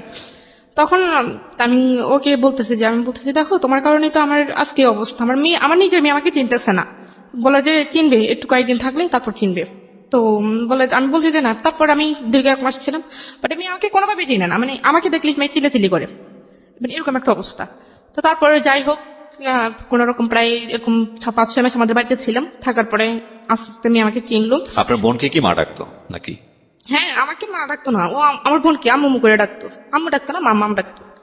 তো পরে এখন আমার বোন অবিবাহিত, এখন অপরিচিত একটা কেউ যদি আসে এরকম অবস্থা দেখে যে আমার বোনকে মারা গেছে, এটা অবশ্যই স্বাভাবিক। স্বাভাবিকভাবে অন্যরকম একটা প্রেডিক্ট করবে। হ্যাঁ, বলবে যে মেয়ের বিয়ে হয়ে গেছে বা মেয়ে বাচ্চা কাচ্চা। তারপরে আমার বোন আবার একটা সমস্যা পড়ে গেছে কি, ওরে ছাড়া কোথাও যেতে পারতো না। আমার মাকে এত ইয়ে করতো না, ও কিছু মানে ওকে ছাড়া কোথাও যেত। ও যখন আমার বোন আবার মাদ্রাসায় পড়ে, মাদ্রাসায় যাইতে পারতো না, বুকরা গায়ে দিলে চিলাচিলি শুরু করতো, বুকরা ছাপটাই ধরে রাখতো, যেতে দিত না। তো এরকম একটা অবস্থা। এখন আমি চলে গেছি বাড়িতে, চলে যাওয়ার পর আমি আমার কাছে রাখতে রাখতে আমাকে একটু চিনছে। চেনার পরে সেই মনে করেন এখন কোরবান আসছে, কোরবান সামনে কোরবান। এখন যে মানে আমরা যেহেতু এখন শ্বশুর বাড়িতে চলে গেছি, এখন তো শ্বশুর বাড়িতে আমাদের গ্রামের নিয়ম হচ্ছে মনে করেন কোরবানে রমজানের সময় শ্বশুর বাড়ি সবাইকে জামা কাপড় দিতে হয়, তারপর সেমাই চিনি বা যেটা লাগে দিতে হয়। আবার কোরবানের সময় একটা যার সামর্থ্য যতটুকু একটা ছাগল দিতে হয়, বা যার সামর্থ্য বেশি সে একটা গরু দিতে হয়। তার সাথে সব রকমের মশলা 5 কেজি মানে 5 কেজি তেল, মানে এরকম যাবতীয় সবকিছু দিতে হয়। তো এখন কোরবান আসতে আরো 15 দিন বাকি। তো আসলে আমার শ্বশুর বাড়ির লোক 15 দিন আর অপেক্ষা করতে পারেনি যে আসলে ওরা দিবে কি দিবে না। তো আমার কি জানি কি, আমার মেয়েকে আমাকে বলতে পারে না, দেখলে আমার মেয়েকে বলতেছে, আমার মেয়ের নাম হচ্ছে উম্মে হাবিবা। তো বলতেছে, হাবিবা তোর নানুদের মনে এবছর টাকা পয়সা নাই, তো নানুরা মনে এবছর তো দাদুদেরকে কিছু দিতে পারবে না। এটা কি নিয়ম নাকি? হ্যাঁ, এটা আমাদের এদিকে নিয়ম, কালচার, মানে হচ্ছে নানুর বাড়ি থেকে দাদুর বাড়িতে আসতে হবে। হ্যাঁ, কেন দাদুর বাড়ি থেকে নানুর বাড়িতে যেতে পারে না? না না। সব সব বোগাস নিয়ম। হ্যাঁ। পরে যাই হোক, এখন আমি আমার আম্মাকে বলছি, তো আমার আম্মা বলতেছে ওনারা বুঝে একটু অপেক্ষা করতে পারে না। তখন আমার আম্মা, এই সমাজটাও না মানে কেমন জানি, মানে মেয়ে জন্ম দিয়ে ও রীতিমতো পাপ করে ফেলেছে, মানে প্রত্যেকটা অ্যাঙ্গেলে বৈষম্য, সবকিছু মেয়ের বাড়ি থেকেই যেতে হবে। স্টুপিড। তারপর আমার আম্মা তারপরের দিনই আমার কাকাকে দিয়ে, তখন আপুর ছিল না, আমার কাকাকে দিয়ে সবকিছু কিনে কাটা করে পাঠায় দিচ্ছে। পাঠায় দেওয়ার পর তো এখন কোরবানি ঈদে, এখন একটা বিয়ের অনুষ্ঠানে মানুষ এত মানুষ জানা, কোরবানি ঈদে আমার শ্বশুর বাড়িতে দাওয়াত দিছে। তো আমার শ্বশুর বাড়িতে বলতেছে আমরা শুধু আমাদের আত্মীয় স্বজন, আমরা কি একা একা যাবো নাকি, আমরা যদি যাই আমাদের আত্মীয় স্বজন কি বলবে। তো আমার আম্মা বললো যে ঠিক আছে, আপনাদের আত্মীয় স্বজন যেহেতু আছে, আপনারা দেখেন কয়জন হয়, তো আসেন। তো 180 জন হয়েছে আত্মীয় স্বজন আপনাদের বাড়িতে আসবে কোরবানির ঈদের দাওয়াত খেতে, 180 জন। তো আমার আম্মা তো এখন কি করবে, এখন মুখ বুঝে সব সহ্য করতে হবে। তো আমার আম্মা বলছে ঠিক আছে আসেন। তো আসার কথা বলছে। তারপরে মানে আমার আব্বু আম্মাকে কখনোই বলে নাই যে আপনারা আমাদের বাড়িতে গিয়া একটু দেখে আসেন, দাওয়াত তো দূরের কথা, মানে গিয়ে একটু দেখে আসেন, নিজের আসতে খাওয়ার জন্য। আসলে খাওয়ার জন্য। মানে প্রত্যেক মাসে একবার হইলেও ওনাদের বাড়িতে সবাই দাওয়াত পড়ে আমাদের বাড়িতে। তো যাই হোক, এখন তারপর কি হয়েছে এর মধ্যে মনে করে আমার বোন আবার একটা ছেলের সাথে রিলেশন করতো, এখনো হয়তো করে, আমি যে জানি না কি সত্যি কিনা। তো একটা ছেলের সাথে রিলেশন করতে, সেটা আবার এটা বলতে ভুলে গেছি। আমার বোনকে যখন আমার হাজবেন্ড দেখছে বা রবিলে দেখছে, তখন সে আমাকে বলতেছে করে তো তোমাকে একটা কথা বলবো। তা বলে কি কথা? তো বলে যে তোমার আগে যদি তোমার বোনকে দেখতাম না, আমি তোমার বোনকে বিয়ে করতাম। তো আপনার পায়ে জুতা ছিল না? তখন আসলে কি বলবো আমি, তুমি এগুলো কি বলো? তো এটা আপনারও কিন্তু ফল্ট, মানে আপনার পায়ে তখন জুতা থাকলে জুতা মেরে দেওয়া উচিত আমি মনে করি। হচ্ছে হলে আমি সরি টু সে, আপনি যদি রিলিজিয়নের জায়গা থেকে চিন্তা করেন তাহলে অফকোর্স এটা একটা অন্যায়, এবং আমি যেটা বলছি সেটা অবশ্যই পাপ। হ্যাঁ, তো কিন্তু যেই ছেলেটা রিলিজিয়াসটি করতে চলে না, তাকে জুতা ট্রিটমেন্ট ছাড়া আসলে অন্য কোনো ট্রিটমেন্টে যাওয়ার কোনো সুযোগ নাই। মানে আমি আসলে আজকে প্রেজেন্টের বাইরে চলে যাচ্ছি, সরি ফর দিস। আমি ভবিষ্যতে আরো কি বলবো আমি জানি না, কারণ আপনার গল্পটা যেদিকে যাবে আই এম রিয়েলি মানে আউট অফ মাইন্ড অ্যাকচুয়ালি। তারপর সে মনে করে এখন একজন হাজবেন্ড কার জন্য সাজে, তার ওয়াইফের জন্যই তো, বা একজন ওয়াইফ কার জন্য সাজে, হাজবেন্ডের জন্য। হাজবেন্ডের জন্য। সে যখন কোনো শার্ট পরে বা কোনো প্যান্ট পরে বা একটু হাইটে হয়ে বা একটু বাইরে হতো, তখন আমাকে মানে বলে ঋতু দেখো তো আমাকে ভালো লাগতেছে, বাইরে গেলে মেয়েরা আমাকে পছন্দ করবে। আমাকে ডিরেক্টলি এরকম বলে। এই লোকের আপনি 3 মাস বাসায় থেকে পুষ্টি ইনজেকশন দিয়েছেন? হ্যাঁ, পরে আমি বললাম যে হ্যাঁ ভালোই তো লাগবে, তখন মানে কান্নাকাটি করতাম, কি কি বলবো। আর তখন একদিন মানে সে তখন বিভিন্ন মেয়েদের সাথে কথা বলা শুরু করে দেয়। আচ্ছা। হ্যাঁ, তখন সে বিভিন্ন ভঙ্গিতে মেয়েদের দিকে তাকায়। তো আমাদের বাড়িতে আমার চাচাতো বোন আছে, জ্যাঠাতো বোন আছে, তাদের সাথে বিভিন্ন রকমের, তো তারা আমাকে বলে যে আপু দুলাভাই এমন কেন, এরকম করে কেন। আমি বলছি থাক তোরা একটু দূরে থাকিস, তোরা কিছু বলিস না। তো সে আমাকে এরকম করে বলে যে, তো একবার সে তার বন্ধুর বিয়ে, তো আমাদেরকে দাওয়াত দিচ্ছে, তখন আমি শাড়িটাই পরে বিয়েতে যেতেছে, বিয়েতে যেভাবে যায়, তো তার বন্ধুরা সবাই আসছে, আমরা একসাথে যাবো। তার এক বন্ধু বলতেছে ভাবি আপনাকে খুব সুন্দর লাগতেছে। আমাকে এই কথা কেন বলছে, সে আমাকে আর নিলই না ওইখানে। ছি। তো আমাকে সে বলে যে তোমাকে আর লোকে কেন সুন্দর বলবে। তা আমি বলছি তো তুমি যে নিজে শার্ট প্যান্ট পরে নিজে আমাকে বলে যে মেয়েরা তোমাকে লাইক করবে কিনা, তখন আমার কাছে খারাপ লাগে না? তখন আমি 100 বার বলতে পারবো আমি ছেলে, সেজন্য তুমি বলবা নাকি? Right. সে আমাকে এরকম করে বলে। আমি বলি, Right. ঠিক আছে আমি আর বলবো না। আপনি কারণ- ছিলেন, আপনি হ্যাঁ। যদি এটা হয়ে থাকে ইনফ্যাক্ট। তো তারপরে কি হয়েছে, সে একবার তো আমার বোন একটা ছেলের সাথে রিলেশন করতো, সেই আমার বোনের রিলেশনটা আমি মানতে পারতেছে না।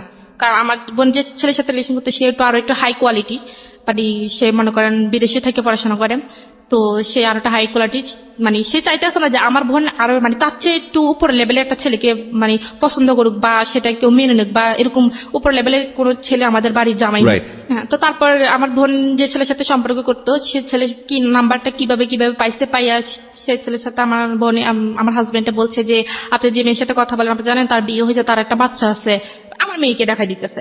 তখন বলছে সে বিশ্বাস করে না, তো বলছে ঠিক আছে আমি প্রমাণ চাই। তখন সেই কি করছে, দেখাইছে, আনসার তো আমার মেয়েকে ওই ছেলের সামনে নিয়ে গেছে, নিয়ে আমার রবিরও বলতেছে যে হাবিবা তোমার আম্মুর নাম কি, তোমার আঙ্কেলের কাছে বলো। তো সে আমার বোনের নাম বলে দিছে, কারণ আমার বোনকে সে চিনে। আমার বোন নাম বলেছে যে আমার আম্মুর নাম এইটা, তো বলে দিচ্ছে। এখন সে তো বিশ্বাসই করবে, যে বলে যে এখন সেই মানে আমার বোনের হাজবেন্ড হচ্ছে সেই, আমি কেউ না। মানে ওই ছেলের সাথে সে এরকম ভাবে বলতেছে যে আমি তার হাজবেন্ড, আমি তার, সে আমাদের মেয়ে। Very nasty story. আমরা তারপর ওই ছেলে তো বিশ্বাস করে ফেলছে। এখন ওই ছেলে আমার বোনের সাথে মনে করেন সম্পর্কে একটা বিচ্ছিন্ন অবস্থায়, তখন আমার বোন আমাকে, মানে ও কি বয়ফ্রেন্ড ছিল আপনার বোনের? হ্যাঁ আমার বোনের বয়ফ্রেন্ড ছিল। চিন্তা করুন অবস্থা। তারপর আমার বোন আমার কাছে বলে যে আপু এরকম এরকম দুলাভাই এটা কি করলো। তখন আমি বললাম যে ঠিক আছে তুই ছেলের নাম্বারটা আমাকে দে, আমি সব বলতেছি। তখন আমি এই ছেলেকে মনে করো ছেলেকে ক্ষমাটা আমার চাইছি। তখন আমি বললাম যে উনি এরকমই, আপনি ওনার কথা বিশ্বাস করেন না। তারপর সেই আমার বোনের সম্পর্কটা কোনোভাবে টিকতে দিবে না। সে কি করছে, মনে করেন আমার বোনের যে ইমো আইডি ইউজ করতো, তো সেই ইমো আইডি সে হ্যাক করে ফেলছে। এখন আমার বোনের কাছে মেসেজ করবে, সে সবকিছু দেখে। তো আমার বোন হয়তো ওই ছেলের সাথে কিছু সিক্রেট কথা বলছে, সেগুলো দেখছে, কিছু ফ্রিক ফাটাইছে, সেগুলো দেখে ফেলার ফলে সে আমার বোনকে ব্যাকলিং করতেছে যে তুমি এটা কি করতেছো, আমি তোমার আব্বু আমার কাছে সবকিছু বলে দেবো। তখন আমার বোন একটু ভয় পেয়ে গেছে, বলে ওই ছেলের সাথে নামে আমি তোমার মামলা দিব, যে নারী নির্যাতনের মামলা। কারণ তোমাদের যে মেসেজ তুমি পাঠাইছো এগুলো দেখে আমি দেখাই মামলা দিব, তোমার আব্বুর কাছে বলতেছি, তোমার আম্মার কাছে বলতেছি। তো আমার বোন ভয় পেয়ে গেছে, আর আমার বলছে। বলার পর আমি সাথে সাথে আমার শ্বশুর বাড়ি থেকে আমার বাপের বাড়িতে চলে আসছি। আসার পর আসার পর আমি বলতেছি তুমি এসব কি করতেছো, তোমার বোন একটা অন্যায় কাজ করতেছে, এটা আমি বাধা দিতেছি, এটা তো আমি খারাপ কিছু করতেছি না। তখন কি করছে, সে আমার সবার সামনে মেসেজ গুলা দেখাচ্ছে, সেগুলো আসলে দেখার প্রয়োজন পড়ে না। তারপর দেখেছে, তখন ওর কারণে আমার বোনকে আমার মেজো জ্যাঠা খুব মারছে এই মেসেজ গুলো দেখে। মানে এখন ওরা তো জানি গেছে একটা ছেলের সাথে রিলেশন আছে, এখন এগুলো দেখে ছেলের সাথে রিলেশন কেন, এগুলো দেখে খুব মারছে। এটা তো আরো খুব সুন্দর করে ওয়াইজলি এটাকে সমাধান করা যেতে পারতো, নিজের হ্যাঁ। ঘরের খবর চারদিকে জানাই দেওয়ার কোনো মানে তো নাই। মানে হতো না।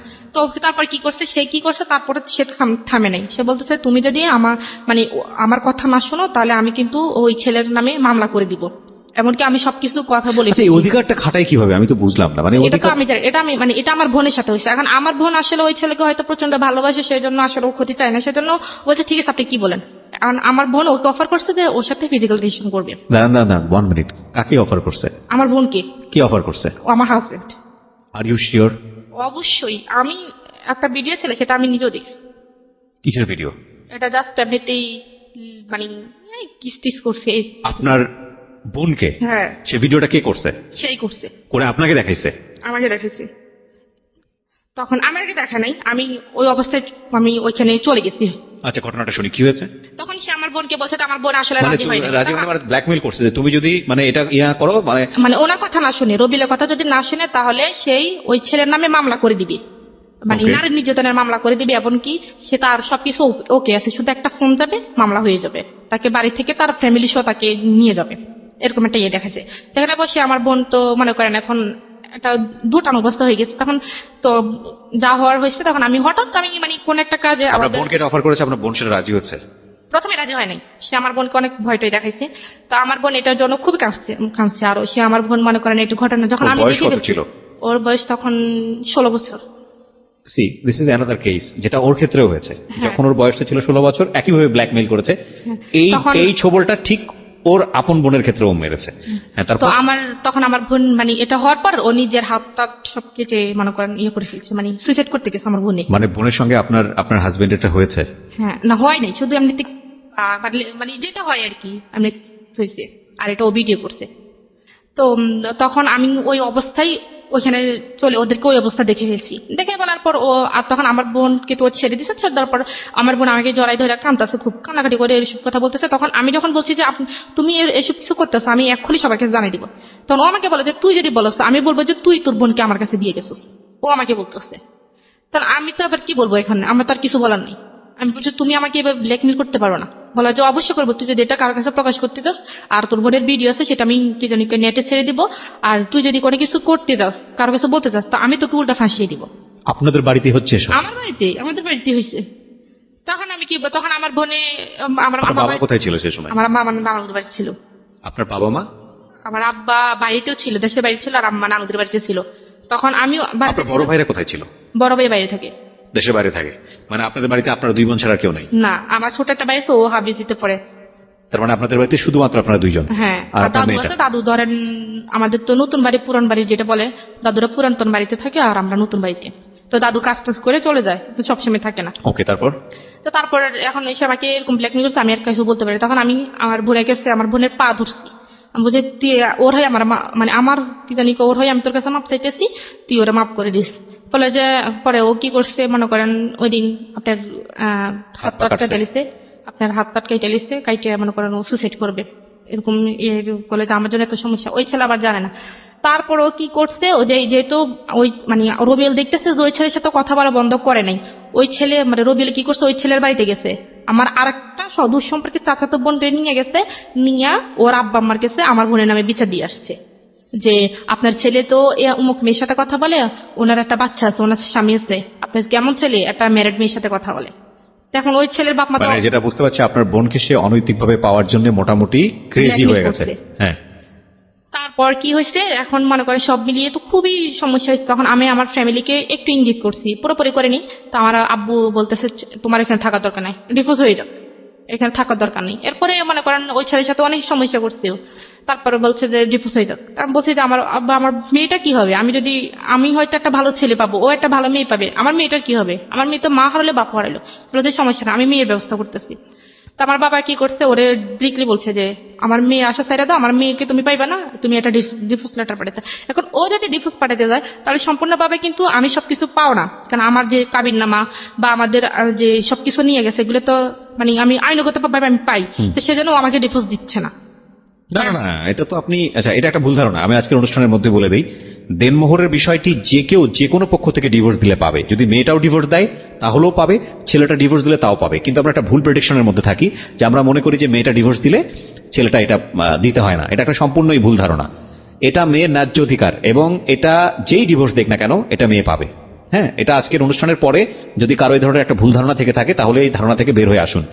আইনত এটা হচ্ছে, যদি ডিভোর্সটা মেয়ের পক্ষ থেকে হয় মেয়ের দেনমোহর অবশ্যই পরিশোধ হতে হবে। সেটা ডিভোর্স মেয়ে দিলেও পাবে এবং ছেলে দিলে তো কথাই নেই। হ্যাঁ, বলেন। তারপর মনে করেন এরকম কিছু হয়েছে, এখন তারা আমাকে ডিভোর্স দিবে না। মানে এরকম আমাকে মনে করেন নানান ভাবে টর্চার করতেছে, আমার গায়ে হাত তুলতেছে, খুব হাত তুলতেছে। একবার ওদের বাড়িতে মানে তারপরে আমি যখন ওদের বাড়িতে গেছি তখন ও মানে পকেটে 200 টাকা রাখছে, এটা আমি জানি না। এখন ওর ভাইরা আছে, ওর একটা ভাই আছে, ও আবার একটু হাত লাড়ে, মানে ছোট্ট টাইপের আর কি, মনে করেন 100-200 টাকা পাইলে এগুলো নিয়ে যায়। তো আমাদের রুমে, আমরা যে রুমে থাকি রুমে পকেটের ভিতরে 200 টাকা রাখছে। রাখার পর এখন ধানের দিন আসছে, আমরা ধানটা নিয়ে সবাই বাইরে কাজে ব্যস্ত। ও দুপুরবেলা আমার হঠাৎ খাইতে গেছে, আমাকে বলতেছে এই চোরের ঘরে চোর, তুই আমার টাকা দি, মানে ডিরেক্টলি সবার সামনে। আমি তো মানে অবাক হয়েছি, কি আমার টাকা, কিসের চোর, কিসের টাকা? বলে আমি পকেটে 200 টাকা রাখছি, তুই আমার টাকা নিচ্ছিস না, তুই আমার টাকা দে। আমি বলছি খোদার কসম আমি টাকা নেই, আমি করার হিসেবে হাত দিয়ে রাখতে পারবো, আমি টাকা নিই। তো সে আমাকে খুব গালিগালাজ করছে। গালিগালাজ করার পর আমি মানে এভাবে বলছি যে আমি বলছি আল্লাহ যে টাকাগুলো নিছে সে আল্লাহ তার বিচার করে, আর যে মানে যে তাকে মানে অবিচার অন্যায়ভাবে তাকে গালিগালাজ করছে, তাকে যেন আল্লাহ বিচার করে। আমি এভাবে বলছি, বলে আমি দরজাটা লাগিয়ে ফেলছি। সেই গোসল করতে গেছে, গোসল করে আইসা মনে 5 মিনিটে দাঁড়ায়নি। আমি বলছি যে তুমি একটু দাঁড়াও, আমি জামা কাপড় চেঞ্জ করতেছি, তুমি একটু দাঁড়াও, আমি জামা কাপড় চেঞ্জ করি। কারণ আমার পাশের রুমে আমার শ্বশুর, বাইরে দরজার সামনে আমার দেবর আছে, তাহলে আমি তাদের সামনে কিভাবে এই অবস্থায় দরজা খুলি? দরজাটা খোলার দেরি হয়েছে কেন, সেই দরজা মরজা ভাঙ্গে আমার শ্বশুর আমাকে খুব গালিগালাজ করছে। তখন তার হাতে একটা বাঁশের একটা কাঁচা ছিল, তো সেটা আইনা আমি জানতাম যে দরজাটা খুলিস আমাকে মারবে, তো এভাবে যে মারবে আমি জানি না। তো আমি মানে তার ভয়ে আমি দরজার পাশে লুকিয়েছিলাম। সে ওইখান থেকে আমাকে আইনা এই কাঁচা দিয়ে মানে প্রায় 10-16টা 17টা বাড়ি দিয়ে দিচ্ছে। তখন সে তার মানে আমার শ্বশুরে মানে আয়সা একটু না ধরে তাকে বলতেছে, মানে এভাবে বলছে যে মার, ভালো মতো মার, এরকম কইরা বলছে। Nothing to say. This is a violence, man. This is definitely violence. পুরা পারিবারিক violence. Oh God. কি স্ল্যাং!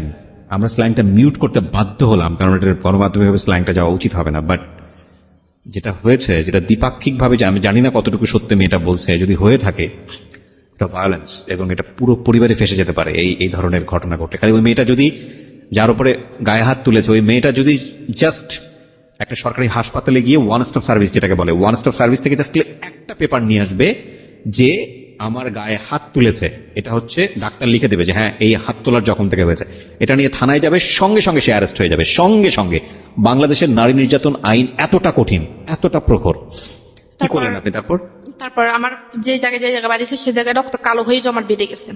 তো তারপর আমার আম্মুরে খবর দিচ্ছে, আমার আম্মা আসছে, আইসা আমার আম্মার মানে উল্টা আমার নামে সত্য মিথ্যা যা আছে আমার আম্মার কাছে বললে আমার মানে আম্মার আর আমার মাঝে একটা ভুল বুঝাবুঝি রাখছে।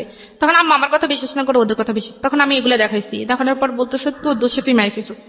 তাহলে বলছে, তখন সে আমাকে কোনো ওষুধপত্র কোনো কিছু কিনে দেয় না। তখন আমি অনেকদিন ব্যথায় ভুগছি, ভোগের পরে আমি আমার আব্বুর কাছে বলছি, আব্বুর কাছে আমি ছবি তুলে পাঠাই দিছি যে দেখেন আমাকে কি করছে, মানে এই গায়ের যে আঘাতের ছবিগুলো, মানে যে জমাট বেঁধে গেছে ওটার ছবি তুলে পাঠাই দিছি। তার আব্বু বলতেছে ঠিক আছে তুই এক্ষুনি চলে যা। আমি বলছি ওরা তো আমার যাইতে দিব না। তখন সে বলছে যে কি আমার শ্বশুর কাছে ফোন দিয়েছে, আমার আব্বু বলতেছে যে আমাদের বাড়িতে একটা কাজ আছে, মেয়ের একটু পাঠান, 2 দিন থেকে চলে যাবে। তখন আমি আমার মেয়ের নিয়ে চলে গেছি। চলে যাওয়ার পর আমার আব্বু বলছে যে ওরা ফোন দিয়েছে, তো তুমি আমার মেয়ের সাথে আর কোনো সম্পর্ক রাখবে না, আমাকে আমি 1 মাসের মধ্যে আমি ডিভোর্স লেটার পাঠাইতেছি। তখন সে কি করছে, আমার আব্বার কাছে মাপটা চাইছে, সাইয়া সে আমাদের বাড়িতে গেছে বৃহস্পতিবার গেছে, শুক্রবারের দিন সে আমার মেয়েকে বলতেছে যে আমি মেয়ের ওরে নিয়ে একটু হাবিবের নিয়ে একটু দোকান থেকে ঘুরে আসি। তখন তো আমি আর জানতাম না তার মনে কিছু, চুরি করে নিয়ে চলে গেছে। তার থেকে আর দেয় চাইনি, তার থেকে প্রায় 2 মাস হয়ে গেছে। 2 মাস হয়ে যাওয়ার পর সে আর কোনো যোগাযোগ রাখে নাই তার সাথে। তাদের সম্পূর্ণ সিম তারা চেঞ্জ করে ফেলছে। কতদিন আগের ঘটনা এটা? আরো ধরেন 4 মাস আগের ঘটনা। আচ্ছা, তারপর সম্পূর্ণ সিম চেঞ্জ করে ফেলছে। তখন আমি খুব কানাকাটি করছি, তখন আমি নিজে তো যেতে পারবো না। তখন আমি আমার এক কাকারে পাঠাইছি, আর আমার কাকা ওইখানে গেছে, ওইখানে ওনাকে সবাই ধরছে, মারধর করবো, ওনারা এটা করবো। তখন আমার কাকা ভয়ে চলে আসছে যে ওইখানে ওনারা ভালো ব্যবহার করতেছে না আমার সাথে, আমি যেতে পারবো না। তখন আমার বাবা বলছে যে ঠিক আছে এই বিয়ে এখানে তোর ভাগ্যে নাই, তোর মেয়ে যদি তোকে যদি তোর মেয়ে মা বলে মনে করে, তাহলে তোর মেয়ে তোর কাছে একদিন ফিরে আসবে, এটা মনে রেখে। তারপর আমার আব্বারা ওইখান থেকে কোর্টে ইয়ে করে ডিভোর্স লেটার পাঠিয়ে দিচ্ছে। তা ও নাকি রিসিভ করে না, ওইটা আবার কাজ অফিসে চলে গেছে। কতদিন আগে পাঠিয়েছে? 3 মাস আগে পাঠিয়েছে। 3 মাস আগে পাঠিয়েছে। ডিভোর্স লেটার এক পক্ষ থেকে পাঠানোর পরে 3 মাস 13 দিন অতিবাহিত হলে সেটা অ্যাক্টিভ হয়ে যায়। সো আপনার যদি 3 মাস 13 দিন অতিবাহিত হয়ে থাকে তাহলে অলরেডি ডিভোর্স হয়ে গেছে, যদি প্রসিডিং এ কোনো ঝামেলা না থাকে। আমি তার আগে আপনাকে একটা কথা বলতে চাই। একটা কথা হচ্ছে, মেয়েটাকে যে নিয়ে গেছে শুধুমাত্র জিঘাংসা থেকে, মেয়েটাকে তো লাভ করে না, সে তার ফ্যামিলির কেউই লাভ করে না, শুধুমাত্র রাগারাগির পর্যায়ে থেকে সে জিনিসটা করেছে আমাকে কষ্ট দেওয়ার জন্য। আপনি স্টেপ নেননি কেন? লিগ্যাল কোনো স্টেপ নেননি কেন? আপনি ওকে ইজিলি ডিভোর্সটা কেন দিলেন? আমি ডিভোর্স দিচ্ছি কারণ আমার বাবা তো সবকিছু জানে। না, আপনি ডিভোর্স তো অবশ্যই দিবেন, কিন্তু আপনি কেন মামলা করেননি? মামলা করে আমার বাবা মামলা করতে চায়নি, কারণ মামলা করলে মনে করেন এখানে মানুষ হাসাহাসি হবে, সেজন্য মান সম্মানের দিকে তাকিয়ে আমার বাবা মামলা করে। এটাই সবচেয়ে বড় ভুল। আর কত হাসাহাসি অফ হবে বলেন? হাসাহাসি কি কম হয়েছে? ওর তো শাস্তি হওয়া উচিত ছিল। এত বড় শাস্তির পর আপনারা ছাড় দিয়ে দিলেন, এটা আপনাদের অনেক বড় একটা অপরাধ। আপনারা যা বলেছেন এখানে সেটা যদি সত্যি হয়ে থাকে একপাক্ষিক, আমি আবার বারবার বলছি, কারণ আমি হয়তো আপনার হাজবেন্ড এখানে সামনাসামনি থাকলে সে হয়তো তার বলার যুক্তি ছিল, যদি আপনি যা বলেছেন সবকিছু সত্যি হয়ে থাকে তাহলে আপনাদের অবশ্যই মামলা করা উচিত ছিল। আপনার সন্তানকে ফিরে পাওয়ার জন্য, আপনার সন্তানের বয়স কত? 2.5 বছর। 2.5 বছর। আপনার সন্তানকে পাওয়ার আপনার লিগ্যাল রাইট আছে, আপনার সন্তানকে পাওয়ার জন্য আপনার মামলা করা উচিত। আপনি কেন? আমি আজকে সবাইকে রেডিওর মাধ্যমে বলছি, সবার প্রতি রেসপেক্ট রেখে বলছি, যদি এইরকম নির্যাতনের শিকার কেউ হন, তাহলে আপনারা যেটা করবেন সেটা হচ্ছে কন্টিনিউয়াসলি, যদি এরকম নির্যাতন হয়ে যায়, যদি মনে করেন যে না সংসারটা আসলেই হবে না, সম্ভব না, তাহলে শুধু নইলে এই ধরনের স্টেপে যাওয়া উচিত হবে না। কারণ এটা অনেক সময় হিতে বিপরীত হতে পারে। যে আপনি যদি মনে করেন যে সংসারটা আসলে হবে না এবং আপনি বঞ্চিত হচ্ছেন, বঞ্চিত হচ্ছেন। একটা ডিসিশন যদি আপনি নিয়েই ফেলেন, সরকার কিন্তু প্রুফ ছাড়া, আইন কিন্তু প্রুফ ছাড়া এক কলমও নড়ে না। এইরকম নির্যাতন হলে অবশ্যই আপনার ডাক্তারের কাছে গিয়ে একটা প্রুফ নিয়ে আসা উচিত যে আপনার উপর নির্যাতন হয়েছিল। জীবনের কোনো একটা পর্যায়ে গিয়ে যে কোনো একটা সময় গিয়ে আপনি অ্যাকশনে যেতে পারবেন। সুতরাং আপনি অনেক বড় ধরনের ভুল করেছেন আমি বলবো। আপনি আজকে মন খুলে কথা বলার জন্য এখানে এসেছেন, কারণ আপনি হয়তো কাউকে সলিউশন দিতে আসেননি, বা আপনার জীবন গল্প শুনে কে কোন লেসন পেলো সেটার জন্য আপনি এখানে আসেননি। আপনার মেয়েটা কি অবস্থায় আছে সেটাও আপনি জানেন না। তারপরেও আমি আপনাকে একটা প্রশ্ন করব, সেটা হচ্ছে কি মনে হয় আরো আগে যদি চলে আসতেন তাহলে জীবনটা আরো সুন্দর হতো না? এখন এটাই মনে হয় যে তখন যদি, তো আমার বারবার এটাই মনে হয় যে যখন প্রথম ফিজিক্যাল রিলেশন হয়েছে তখন যদি আমি আমার মনটাকে চেঞ্জ না করে তখন যদি আমি চলে আসতাম, কারণ আমার exactly that is the point, that is the lesson of the story. বাংলাদেশের সামাজিক প্রেক্ষাপটে অনেক মেয়েই আছেন, এবং আমাদের সামাজিকতার লেসনটাই এটা, যারা শারীরিক সম্পর্কটাকে এত বড় কিছু মনে করে পুরো জীবনটাকে বলি দিয়ে দেন। That is absolutely wrong, absolutely wrong. এবং আমি আবারও বলতেছি, এটা 100% রং। আমরা এই আইএমএ জাহিলিয়া যুগের বসবাস করি না,